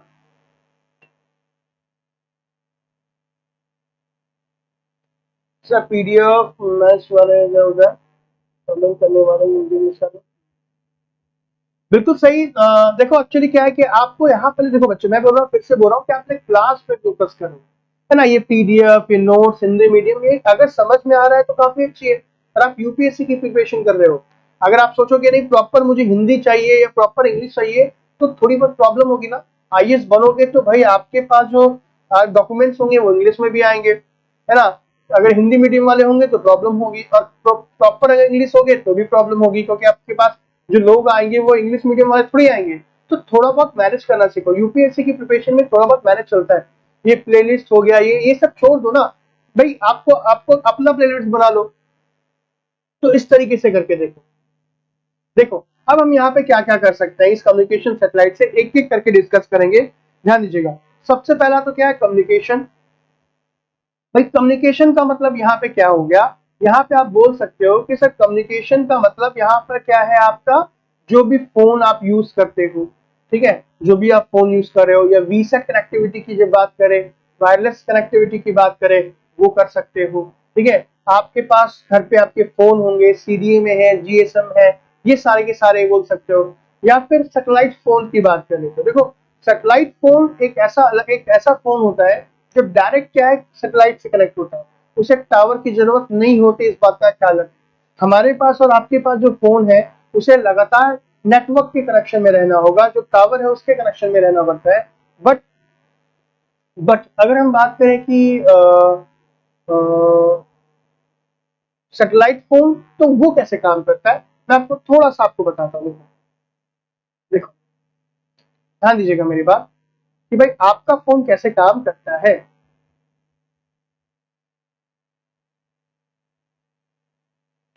देखो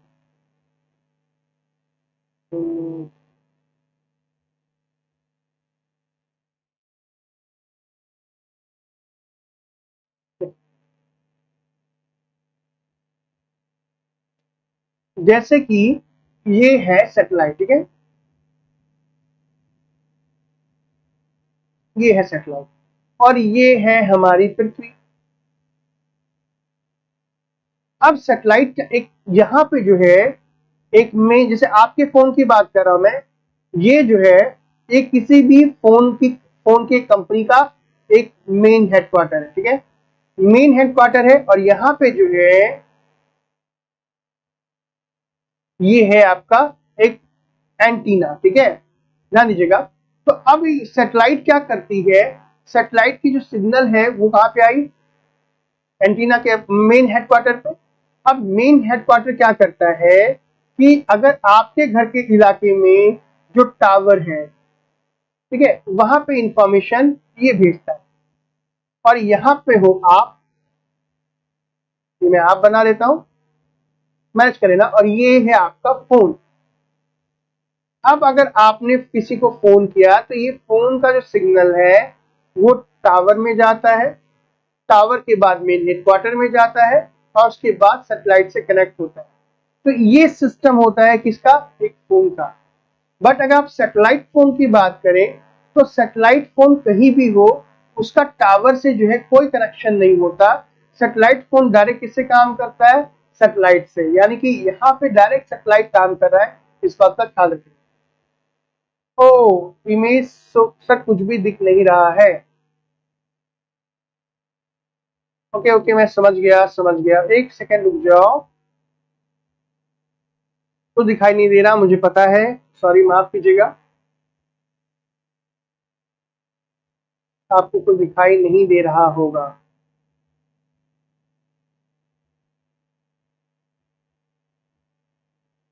okay okay okay, sorry sorry, माफ करना, माफ, कुछ दिखाई नहीं दे रहा था, ठीक है, चलो अब आ गया। जो सैटेलाइट सिस्टम होता है वो डायरेक्ट कनेक्ट होता है किसके साथ, सैटेलाइट के साथ, ठीक है, जो फोन आपका होता है। बट जो सैटेलाइट फोन होता है, अगर आप इंडियन फॉरेस्ट सर्विस में जाओगे तो आपके पास भी एक सैटेलाइट फोन होगा, आप उसका कहीं से भी यूज कर सकते हो। सॉरी सॉरी, माफ कीजिएगा, वो चीजें है वो ब्लैंक हो गई थी, वो मैं देख नहीं पाया, ठीक है। चलो, दूसरा है डेवलपमेंट। देखो दूसरा जो है वो डेवलपमेंट, एक बार एक सेकेंड, देखो अब दिखाई दे रहा है, हाँ हाँ पापा दिखाई दे रहा है, अब दिखाई दे रहा है। देखो ये है डेवलपमेंट। दूसरा क्या है, कम्युनिकेशन, समझ में आ गया। कम्युनिकेशन का मतलब भाई आपका फोन सैटेलाइट काम कर सकता है। हाँ मैं भी नहीं दिख रहा था, मैं थोड़ा गायब हो गया था। पानी ले लेता हूँ एक बार, ठीक है, पानी पी लेता हूँ एक बार, आप सभी भी पानी पी लीजिए। वैसे 4 बज गए हैं, आप चाहो तो नाश्ता भी कर सकते हैं। ठीक है पापा, अब आ गया।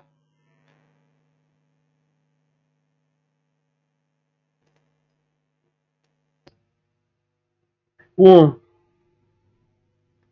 अरे मैं यहीं पे हूँ, आ गया मैं। चलो देखो, अब हम बात कर रहे हैं किसके बारे में, डेवलपमेंट के बारे में, कि टेलीकम्युनिकेशन सैटेलाइट क्या कर सकता है। पहला टेली हेल्थ के बारे में पता कर सकता है, टेली एजुकेशन, ठीक है, इमरजेंसी कम्युनिकेशन। आजकल क्या है कि जैसे ही कोरोना आया तो देखा आपने बहुत सारे डॉक्टर ने क्या स्टार्ट कर दिया, ऑनलाइन प्रैक्टिस करना स्टार्ट कर दी। बहुत सारे ऐसे ऐप्स हैं कि अगर आपको डॉक्टर के पास नहीं जाना है, आपने फोन में डॉक्टर ऐप डाल लो और डॉक्टर से डायरेक्ट वीडियो कॉलिंग के माध्यम से क्या कर सकते हो, हेल्प ले सकते हो। आज आज हम सभी जो पढ़ रहे हैं, चलो कोई ना, आज हम सभी जो पढ़ रहे हैं ये क्या है, एक टेली एजुकेशन है। अभी सबको पता है कि कोरोना है और कोरोना के समय में सारे इंस्टीट्यूट बंद हो चुके हैं, तो ऐसे में हमारी पढ़ाई तो पूरी तरीके से क्या हो गई, ठप हो गई। बट अभी देखो मैं एक जगह पे बैठा हूँ और आप सभी अलग अलग जगह पे हो। आप में से कितने लोग कहाँ से हैं, ठीक है, यहाँ पे जितने भी लोग मुझे देख पा रहे हो तो प्लीज सारे के सारे कमेंट करें कि हाँ आप कहाँ कहाँ से हो, ताकि मुझे भी पता चले कि मैं कहाँ कहाँ तक पहुंच रहा हूँ, किनके घर तक पहुंच रहा हूँ, किनके शहर तक पहुंच रहा हूँ, और किनके फोन तक पहुंच रहा हूँ, ठीक है। कितने लोग कहाँ कहाँ से हैं, सभी लोग टाइप कीजिएगा ताकि आपका अटेंडेंस लगे कि हाँ आप सभी हो, ठीक है। फटाफट आप सभी बताएं कि आप लोग कहाँ से हैं। तो यानी कि डेवलपमेंट की बात करें इस टेलीकॉम सैटेलाइट से, तो यहाँ पे कर सकते हैं। दूसरा अदर की बात करें तो मोबाइल सैटेलाइट सिस्टम हो गया, सर्च एंड रेस्क्यू हो गया, सैटेलाइट नेविगेशन हो गया। भाई आजकल अगर आप बड़े शहरों में रहते हो, बड़े शहरों का मतलब हो गया कि अगर आप दिल्ली में हो, मुंबई में हो, इलाहाबाद में हो, लखनऊ में है, तो आप सभी आजकल जीपीएस का यूज करते हो, सभी ओला उबेर है ना। तो ये सभी के सभी कहाँ है, बरेली से हैं, प्रयागराज, इटावा, क्या बात है, अयोध्या। तो आप सभी क्या करते हो, अपने फोन में जीपीएस यूज करते हो। जो जीपीएस का मतलब क्या हो गया, वो आपको लगातार बताता रहता है कि आपको किधर जाना है, कार्य करना। बलिया, गाजीपुर, कौन, क्या बात है सर, मैं झारखंड से हूँ। मयूरी, मैं भी फिलहाल मैं भी झारखंड में हूँ अभी। ओके, सहारनपुर से, लखनऊ से, अयोध्या, क्या बात है, जमौन, अमेठी यूपी, रायबरेली, बहुत अच्छे, प्रयागराज, मतलब लगभग लोग यहाँ पे यूपी के ही हैं। ठीक है, चलो, ठीक है, प्रयागराज, कुशीनगर, बरेली से, ठीक है। मैं राजस्थान से, क्या बात है, बरेली राजस्थान भी हूँ मैं। ओम सिंह, फतेहपुर, ओके, प्रतापगढ़, इटावा, अरे वाह, भागलपुर बिहार, बगल में ही है आप तो फिर। ठीक है, रामपुर, ठीक है, यूपी, झारखंड, आईआरबी पुलिस, क्या बात है सिखा, दिल्ली से हैं, ठीक है। तो ये सैटेलाइट और सर्च एंड रेस्क्यू सिस्टम भी कर सकते हैं। दूसरा, ब्रॉडकास्टिंग की बात करें, मैंने बताया television broadcasting, DTH, TV, radio. दूसरा जो आपका है मीटरोलॉजिकल, जो मतलब आप बोल सकते हो कि डिजास्टर वार्निंग या मौसम की भविष्यवाणी में भी कर सकते हैं। छत्तीसगढ़, दिल्ली, बेगूसराय, कोलकाता से भी हैं, क्या बात है सर। आप झारखंड में, हाँ फिलहाल मैं झारखंड में हूँ, हजारीबाग, झारखंड, ठीक है।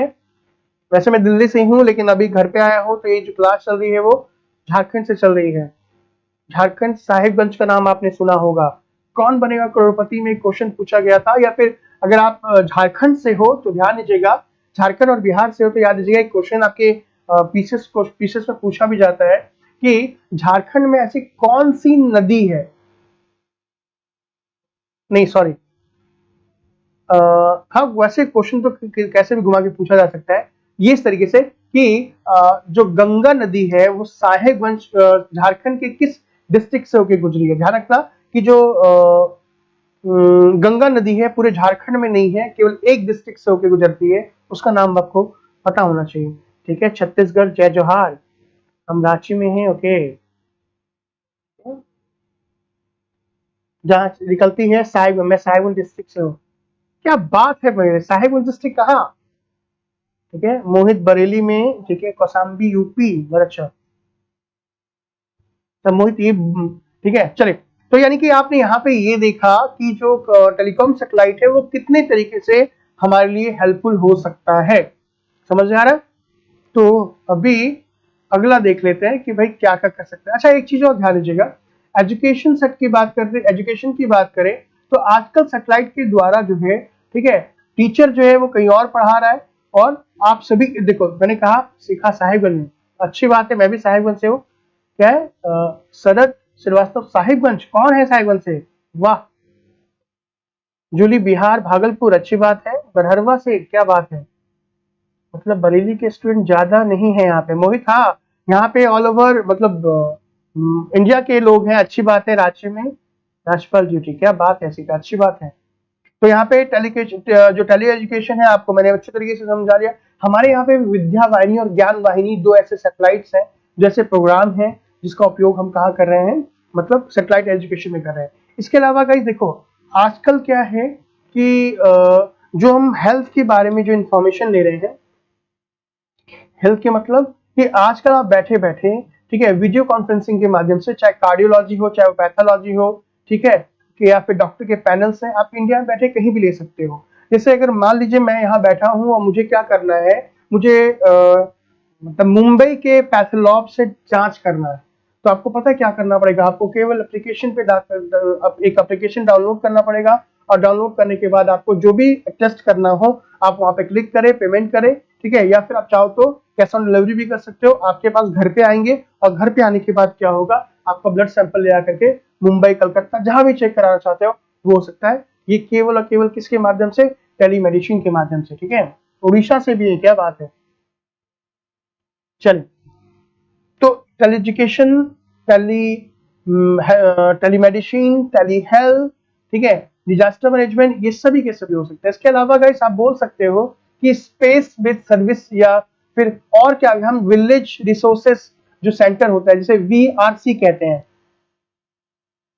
बिल्कुल सही कहा मोहित, योगी जी के सेवे का आनंद जो है वो सारे लोग रहे। ध्यान दीजिएगा गाइस कि अब यहाँ पे अगर हम टेली सॉरी अगर हम टेली कम्युनिकेशन की बात करें और क्या क्या फायदा हो सकता है, देखो सबसे पहली बात तो इंफॉर्मेशन की बात की जा रही है। आजकल हम और आप कोई भी इंफॉर्मेशन अगर चाहिए होता है तुरंत गूगल करते हैं। तो ये गूगल हम कर रहे हैं किस सैटेलाइट के द्वारा, हमें पता इंटरनेट कैसे प्रोवाइड हो रहा है। दूसरा, आजकल ट्रेनिंग दी जा रही है ऑनलाइन किसी भी गांव के लोगों को। जैसे आजकल आपने देखा होगा आंगनबाड़ी, आंगनबाड़ी में क्या हो रहा है कि भाई अगर आप मतलब जो आंगनबाड़ी की जो सेविकाएं होती हैं वो या तो गांव गांव जाए, या आजकल क्या होता है कि एक बड़ी सी गाड़ी होती है, बड़ा सा मॉनिटर लगा होता है, और वहीं पे क्या होता है अलग अलग गांव में जाके वो गाड़ी रुक जाती है, सारे लोगों को बुला लिया जाता है। उसके बाद से जो भी इंफॉर्मेशन देनी होती है, वो चाहे वो डॉक्टर हो, चाहे वो किसान की सहायता के लिए वो एग्रीकल्चर साइंटिस्ट हो, वो सभी एक जगह बैठ करके क्या करते हैं अपना एक वीडियो रिकॉर्ड कर रहे होते हैं या लाइव जा रहे होते हैं। और जितने भी गांव में वो जो गाड़ी है एलसीडी वाली, वो घूम घूम के क्या कर रही होती है, सभी लोगों को ट्रेन कर रही होती है। टेलीमेडिसिन मतलब डॉक्टर कहीं और बैठा है, आप वहां पे चेक कर सकते हो। टेली एजुकेशन, गांव में अगर स्कूल नहीं है, गांव में टीचर नहीं है, तो इसी तरीके से आप टेली एजुकेशन भी दे सकते हो। ठीक है, वेदर तो ड्रिंकिंग वाटर, पानी पीना का कहाँ पे है क्या नहीं है, पंचायत प्लानिंग कर सकते हैं कि किस तरीके से किस पंचायत को किस पंचायत में जोड़ना है या अलग करना, ये सारी चीजें बेसिकली हम इस टेली कम्युनिकेशन सैटेलाइट के द्वारा कर सकते हैं। चलो ओके, सही बात है, झारखंड में पोस्टेड है, अच्छी जगह है झारखंड। देखो अब एक बात ध्यान से सुनना, अभी आप में से किसी ने कहा था कि सर ये पहली पीढ़ी दूसरी पीढ़ी के एक सैटेलाइट कैसे पहचाने क्या नहीं। तो क्या था कि जितने भी सैटेलाइट पहले आते थे, ध्यान दीजिएगा, आप कैसे पहचानोगे कि कौन सा सैटेलाइट पहली पीढ़ी का है या फिर अभी जो न्यूज़पेपर में आता है कैसा। तो जो पहली पीढ़ी के सैटेलाइट्स होते थे उनका जो नाम होता था वो इस तरीके से होता था, INSAT, INSAT 1A 1B 1C 1D, यानी कि 1A 1A 1A 1B का मतलब क्या हो गया कि ये पहली जनरेशन के थे। दूसरा इनसेट सेकंड जनरेशन के जो थे वो 2 से स्टार्ट होते थे, 2A 2B 2C, और आगे इनसेट लिखा रहता था, इंडियन नेशनल सैटेलाइट सिस्टम। ठीक है, ये कम्युनिकेशन सैटेलाइट थे पहले वाले। अगर आपको जानना था क्या कि भाई सर रिमोट सेंसिंग सैटेलाइट क्या होंगे, तो वो RS होंगे। और अगर कम्युनिकेशन वाले सैटेलाइट पहले जो होते थे वो क्या इनसेट होते थे, INSS। ये तो क्या होगा पहला जनरेशन दूसरा जनरेशन। ठीक है, तीसरे जनरेशन की सैटेलाइट की बात करें तो ठीक उसी तरीके से INS 3B 3C 3 4 fourth generation के 4A 4C। बट अब जो टेलीकम्युनिकेशन वाले सैटेलाइट्स होते हैं वो इनसेट सीरीज के नाम से नहीं जाते हैं, ये बहुत इंपॉर्टेंट है, ये ध्यान दीजिएगा। ठीक है, यानी कि अब अगर आप टेली एजुकेशन की बात करें या फिर टेली कम्युनिकेशन सैटेलाइट की बात की जाए, तो अब वो इनसेट के नाम से छोड़े नहीं जाते। अब इसरो क्या करता है कि जो आगे की जितने भी जनरेशन है, चाहे 5 जनरेशन हो या 6 जनरेशन हो, वो जी सेट के नाम से जोड़ा जाता है। तो अगर आप कभी भी पेपर में पढ़ोगे तो पेपर में देखना लिखा होगा कि इनसेट नहीं होगा, वो जी सेट सैटेलाइट लॉन्च किया गया, GSAT-1 GSAT-2 GSAT-3। समझ में आ रहा है? तो जीसैट का मतलब फुल फॉर्म क्या हो गया, जियो स्टेशनरी सैटेलाइट। समझ में आ गया? जियो स्टेशनरी का मतलब मैं यहाँ पे क्या है याद करो, पिछली क्लास 36,000 किलोमीटर दूर। तो अब ये जो जितने भी टेलीकम्युनिकेशन वाले सैटेलाइट्स होते हैं वो जीसैट के नाम से छोड़े जाएंगे। तो अगर आप कोई भी सैटेलाइट ये तरीके से देखो कि हाँ भाई, जैसे दिखाता हूँ कैसे पता चलेगा आपको, जैसे देखो यहाँ पे, जैसे यहाँ देखो एक कुछ कम्युनिकेशन सैटेलाइट के यहाँ पे लिस्ट मैंने आपको बता दिया है। ठीक है, देखो यहाँ पे जैसे GSAT-31 दिखाई दे रहा है आपको, GSAT-30, मैं कुछ और लिंक ले लेता हूँ ताकि आपको दिखाई दे। देखो GSAT-31 दिखाई दे रहा है, बहुत मोटा हो गया है तो GSAT-31। ठीक है, GSAT-31 को लॉन्च किया गया था कब, फरवरी 6 2019 को। ये लॉन्चिंग व्हीकल कौन सा था, ये देखो, और ये कम्युनिकेशन के लिए। तो ये जितने भी सैटेलाइट GSAT देख रहे हो, 7A GSAT-11 GSAT-29, तो ये GSAT सैटेलाइट के नाम से है। तो जीसैट का मतलब समझ में आ गया, टेलीकम्युनिकेशन है। लॉन्चिंग व्हीकल अलग अलग है। अब भाई हो सकता है जैसे जैसे यहाँ पे देखो लिखा हुआ ना, GSAT-29 को GSLV Mark D32 के द्वारा भेजा गया है।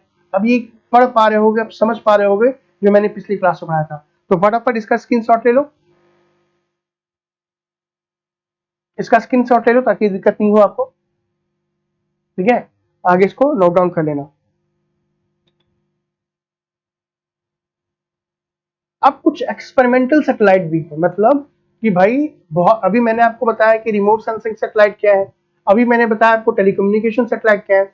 तो अब कुछ सैटेलाइट ऐसे भी हैं जो क्या एक्सपेरिमेंटल सैटेलाइट है, मतलब कि केवल और केवल एक्सपेरिमेंट के लिए ही किया गया है। याद करो मैंने आपको बताया था पिछली क्लास में साउंडिंग रॉकेट और SLV सैटेलाइट लॉन्चिंग व्हीकल और ASLV advance satellite launching vehicle. तो ये तीनों के तीनों जो सैटेलाइट थे लॉन्चिंग व्हीकल थे वो एक्सपेरिमेंटल सैटेलाइट थे। तो अब हमारे पास कौन कौन से ऐसे, मतलब इसरो कौन कौन से छोटे सैटेलाइट को लॉन्च कर चुका है जो केवल एक्सपेरिमेंट के लिए है। ये सारे के सारे क्वेश्चन ध्यान दीजिएगा, इंपॉर्टेंट है। कौन कौन से? INS-1C, Youthsat, APPLE, Rohini, technology payload और आर्यभट्ट। देखा, अभी आर्यभट्ट की बात की जाए, याद करो आर्यभट्ट और भास्कर। आप में से बहुत सारे लोग ऐसे भी हैं जो कंफ्यूज हो जाते हैं कि पहला सैटेलाइट कौन था। भाई साहब यहाँ पे कंफ्यूज होने का कोई काम नहीं था। जो आर्यभट्ट है, ठीक है, वो एक्सपेरिमेंटल सैटेलाइट है, केवल हमने एक्सपेरिमेंट के लिए भेजा गया।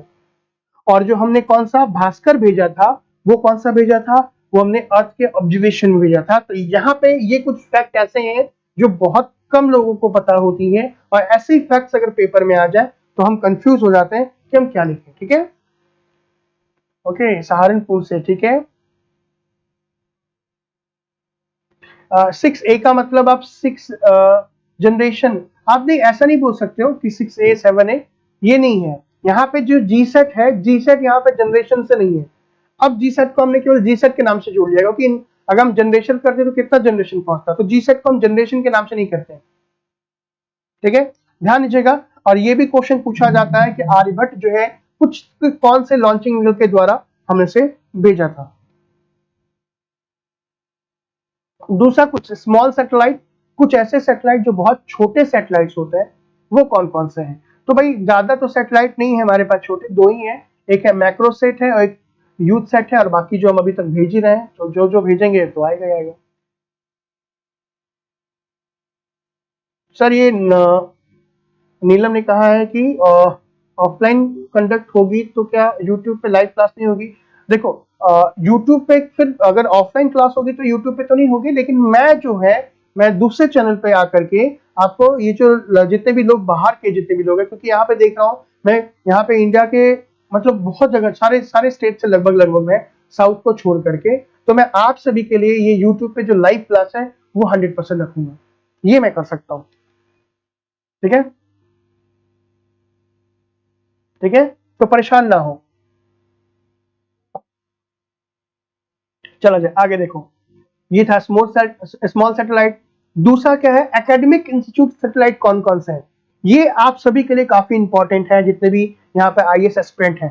ठीक है, बाकी आप याद करो ना करो, बाकी जितने भी सैटेलाइट है आप उतना याद करो ना करो, बट ये जो सैटेलाइट्स हैं, ये इसरो ने एजुकेशन इंस्टीट्यूट के लिए कौन कौन से सैटेलाइट को लॉन्च किया है ना? ठीक है, वो थोड़ा सा आपको क्या करना पड़ेगा, याद करना पड़ेगा।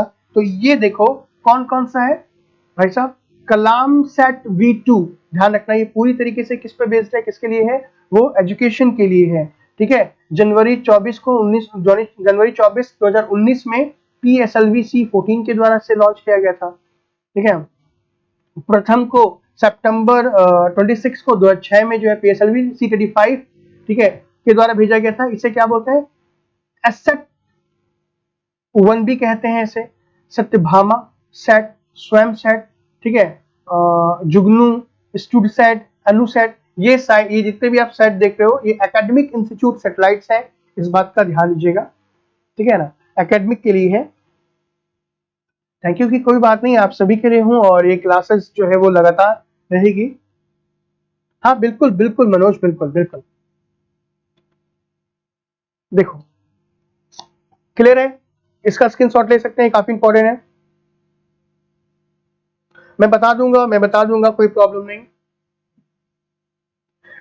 नहीं नहीं, अभी अखिल अभी क्लास बंद नहीं हो रही, अभी क्लास चलेगी, अभी ये ऑनलाइन ही चलेगी अभी। ठीक है, और फिलहाल तो ये क्लास अभी ऑनलाइन जाएगी प्रॉपर तरीके से।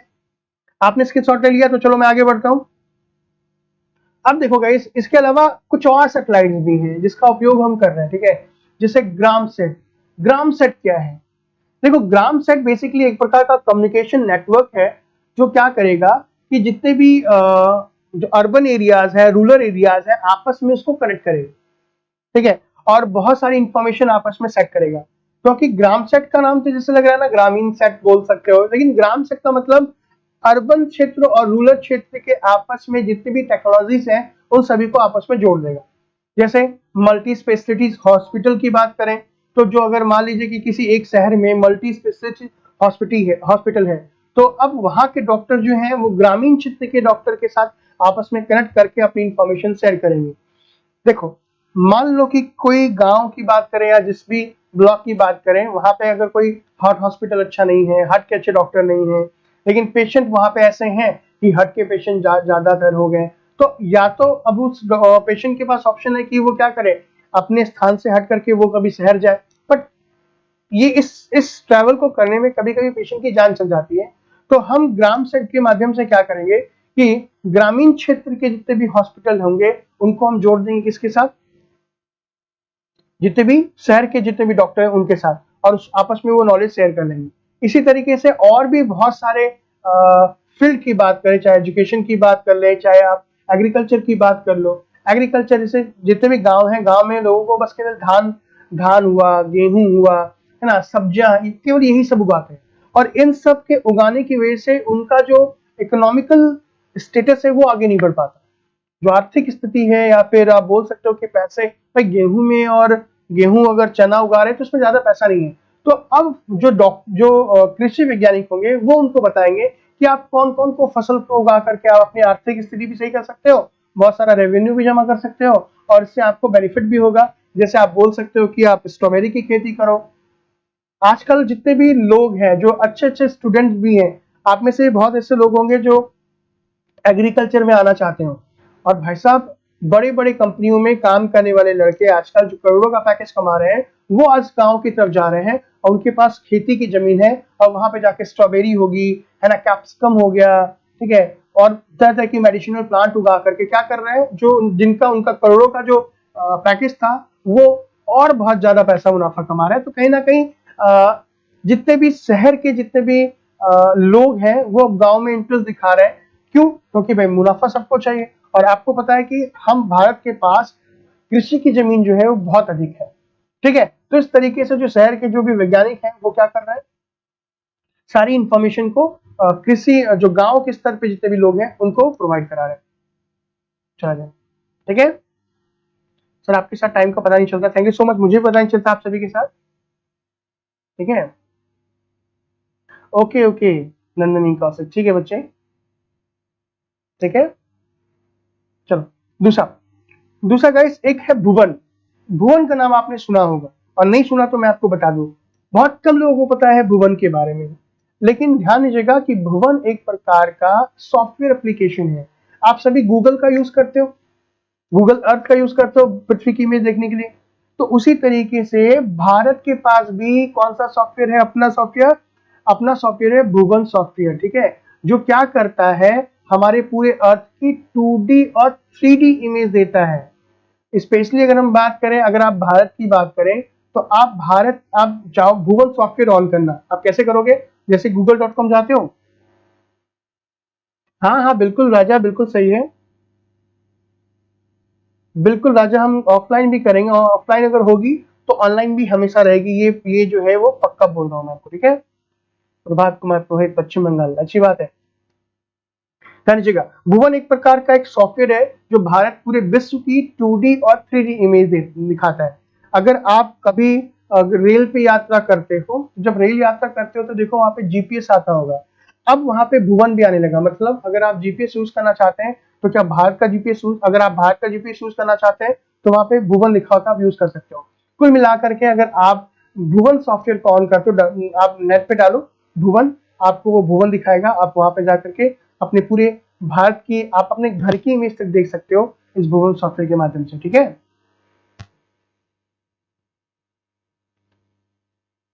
क्या बात है, हिमांशु साहब ने कहा sir I am working on Bhuvan for geo tagging, क्या बात है, अच्छी बात है। तो आप बताएं कि जो हिमांशु, आप क्या मतलब क्या करते हैं इसमें, इस सॉफ्टवेयर पे, ठीक है, हमेशा चलेगी, बिल्कुल सही है, ठीक है। MNREGA geo tagging on Bhuvan app, सही है।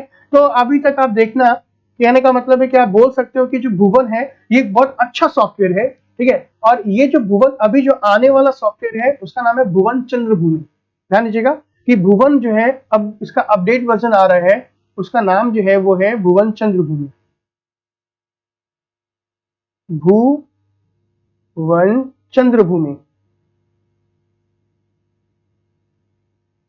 चंद्रभूमि, भुवन चंद्र, ठीक है। तो ये जो है भुवन के बारे में। तो आज मेरे ख्याल से आज की क्लास हम यहीं पे रखते हैं, ठीक है। आज की क्लास यहीं पे रखते हैं। और आज हमने जाना क्या कि भुवन क्या है, मतलब सैटेलाइट्स क्या होता है। कल की बात में हम बात करेंगे कि जीपीएस क्या होता है, गगन क्या है, गगनयान क्या है, और जो भी फैक्ट्स हैं, जो भी करंट हो सकते हैं आपके एग्जाम के पॉइंट ऑफ व्यू से वहां पे। तो अब मुझे अब यहाँ पे बोल सकते हो कि अब आपको कौन कौन सा क्वेश्चन समझ में नहीं आया, या कोई क्वेश्चन है तो पूछो। सर इमेज क्या है मतलब, हाँ हो जाएगा बच्चे, हो जाएगा। सर इमेज क्या है, ये इमेज जो देख रहे हो इमेज क्या है, मतलब सैटेलाइट से ली गई पृथ्वी की इमेज है। फटाफट आप सभी बता दें कि क्या आपको समझ में आया, आज की क्लास समझ में आई कि नहीं आई। और कोई भी क्वेश्चन हो आज की क्लास से रिलेटेड आप मुझे बताएं, मैं आपके जो जितने भी सवाल हैं उसका जवाब जरूर दूंगा।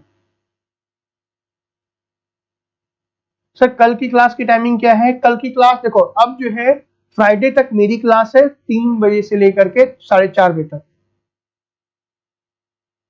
3 से लेकर के 4:30 तक क्लास मेरी है, आप उसे पूछ सकते हो। हाँ जी, मैं साहिबगंज डिस्ट्रिक्ट से हूँ, मेन साहिबगंज। फटाफट आ जाओ, कोई भी क्वेश्चन है तो मुझसे पूछ सकते हैं आप।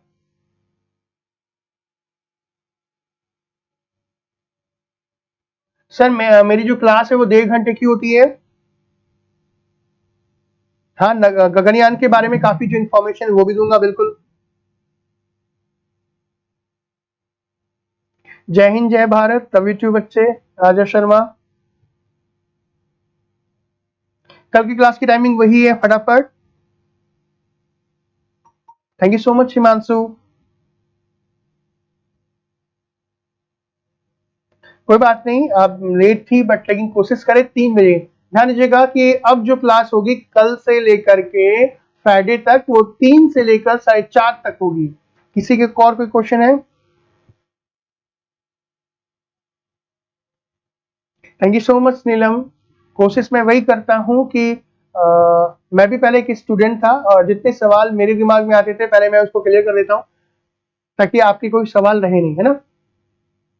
और अभी तो जैसे देखो मैं बताऊं कि अभी ये फंडामेंटल मैंने आपको बताया, अब इसका एग्जाम में कैसे उपयोग होगा, पेपर में कैसे उपयोग कर सकते हैं, वो मैं आपको अलग से बताऊंगा, ठीक है। क्वेश्चन किस तरीके से होगा, कुछ क्वेश्चन मैं आपको यहाँ पे जो भी मैं क्लास कर रहा हूँ, स्पेस टेक्नोलॉजी खत्म हो जाएगी तो मैं कोशिश करूंगा कि स्पेस टेक्नोलॉजी से रिलेटेड जो भी क्वेश्चन आपके पीटी में आ चुके हैं, है ना, वो भी मैं एक बार आपको करा दूंगा, ठीक है। एक्सपेरिमेंटल सैटेलाइट का क्या होता है, एक्सपेरिमेंटल सैटेलाइट का उपयोग हम एक्सपेरिमेंट करने के लिए करते हैं। एक्सपेरिमेंट का मतलब कि मान लो कि हम चाह रहे हैं कि भाई कोई, जैसे कोई पृथ्वी पर चांद पे अगर मान लो हमें जाना है, तो चांद पे जाने के लिए हम डायरेक्ट ही चांद पे किसी भी इंसान को नहीं भेज देते हैं। याद होगा कि पिछली क्लास में मैंने जी सेट बताया था, जीएसएलवी बताया था, sorry GSLV mark 3 LVM care करके। तो हमने एक्सपेरिमेंट किया था, एक खाली डब्बा मतलब एक खाली कमरा भेजा था। खाली कमरा का मतलब आप बोल सकते हो कि एक ऐसा कमरा जिसमें इंसान को भेजकर हम मतलब बैठा के हम भेजेंगे। तो उसको हमने केवल क्या किया, ऊपर भेज दिया और उसको वापस ले आया। उसमें आदमी नहीं था, लेकिन हमने एक्सपेरिमेंट करके देख लिया कि हाँ भाई सक्सेस हुआ या नहीं हुआ, ठीक है।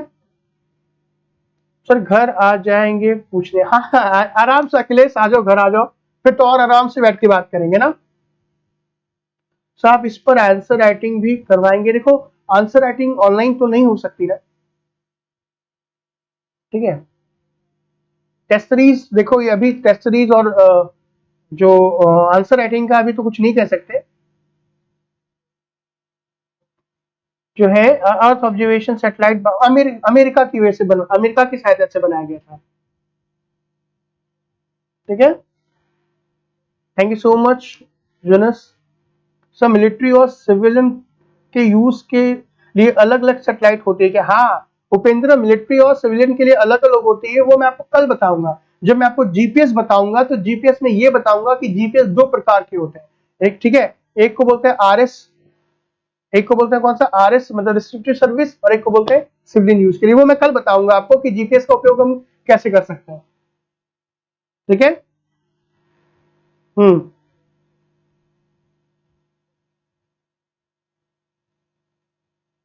अंतरिक्ष में प्रयोगशालाएं वो कैसे वर्क करती हैं? अंतरिक्ष में प्रयोगशालाएं नहीं होती हैं, ध्यान दीजिएगा। अंतरिक्ष में जो होती है स्पेस स्टेशन जिसको बोलते हैं हम, क्या बोलते हैं, स्पेस स्टेशन। देखो देखो मोहित, बच्चे जैसे कि मान लो ये हमारी पृथ्वी है, पृथ्वी से हम कम से कम 800 किलोमीटर से लेकर के 1400 किलोमीटर दूर तक क्या करते हैं, एक प्रकार का स्टेशन बनाते हैं। क्या बनाते हैं? स्टेशन बनाते हैं। सैटेलाइट्स होते हैं, वो भी बहुत सारे पार्ट्स को हम जोड़ करके एक ऐसा स्टेशन बना देते हैं जो पृथ्वी के चारों तरफ चक्कर मारता है। और यहाँ पे जो है अलग अलग प्रकार के चैम्बर्स होते हैं। वो चैम्बर्स क्या करते हैं, इसमें कुछ वैज्ञानिक होते हैं, वो वैज्ञानिक का काम क्या होता है कि अंतरिक्ष के गहन क्षेत्रों के बारे में पता लगाना, डार्क मैटर के बारे में पता लगाना, ग्रेविटेशनल वेव के बारे में पता लगाना, ठीक है। जैसे अभी चाइना ने क्या किया है, अपना स्टेशन, चाइना अपना जो स्पेस स्टेशन है वो बना रहा है। स्पेस स्टेशन क्या होता है, किस तरीके से वर्क करता है, वो भी मैं आपको बताऊंगा, ठीक है। सर सैटेलाइट्स हैक हो सकती है क्या? देखो जो भी चीज इंटरनेट से चलती है, ठीक है, जो भी चीज इंटरनेट से चलती है वो सारी चीज हैक हो सकती है। डिपेंड करता है कि हम कैसे हैं, हम कैसा कर सकते हैं, वो नॉलेज नॉलेज किसके पास कितनी है, ठीक है। ध्यान दीजिएगा गाइस कि आज की क्लास में हमने जाना ये सैटेलाइट्स जो होते हैं वो क्या होते हैं और कौन कौन से सैटेलाइट्स हमारे भारत के पास है। तो चलिए आज की क्लास को हम यहीं पे रखते हैं और नेक्स्ट क्लास की बात करें, कल हम आगे बात करेंगे कि जीपीएस क्या है, भारत का जीपीएस क्या है, जीपीएस किस तरीके से वर्क करता है, गगनयान क्या है, चंद्रयान क्या है, मंगलयान क्या है, इन सभी के बारे में भी हम अच्छे तरीके से बात करने वाले हैं, ठीक है। अब दूसरी क्लास चालू हो गई है, चलो ठीक है, thank you so much guys. Sir मैं जो बाकी आपकी क्लास अलग लाइव क्लास होती है उसका पता कैसे करें? आराम से पता करना है, आराम करना कुछ नहीं, बस नाम डालो राज शर्मा सर, आपको आज बहुत सारे जहां भी मेरी क्लास होगी लाइव वहां पे आपको पता चल जाएगा। चलिए आज के लिए इतना रखते हैं और नेक्स्ट क्लास में फिर मिलेंगे। आज तब तक के लिए धन्यवाद।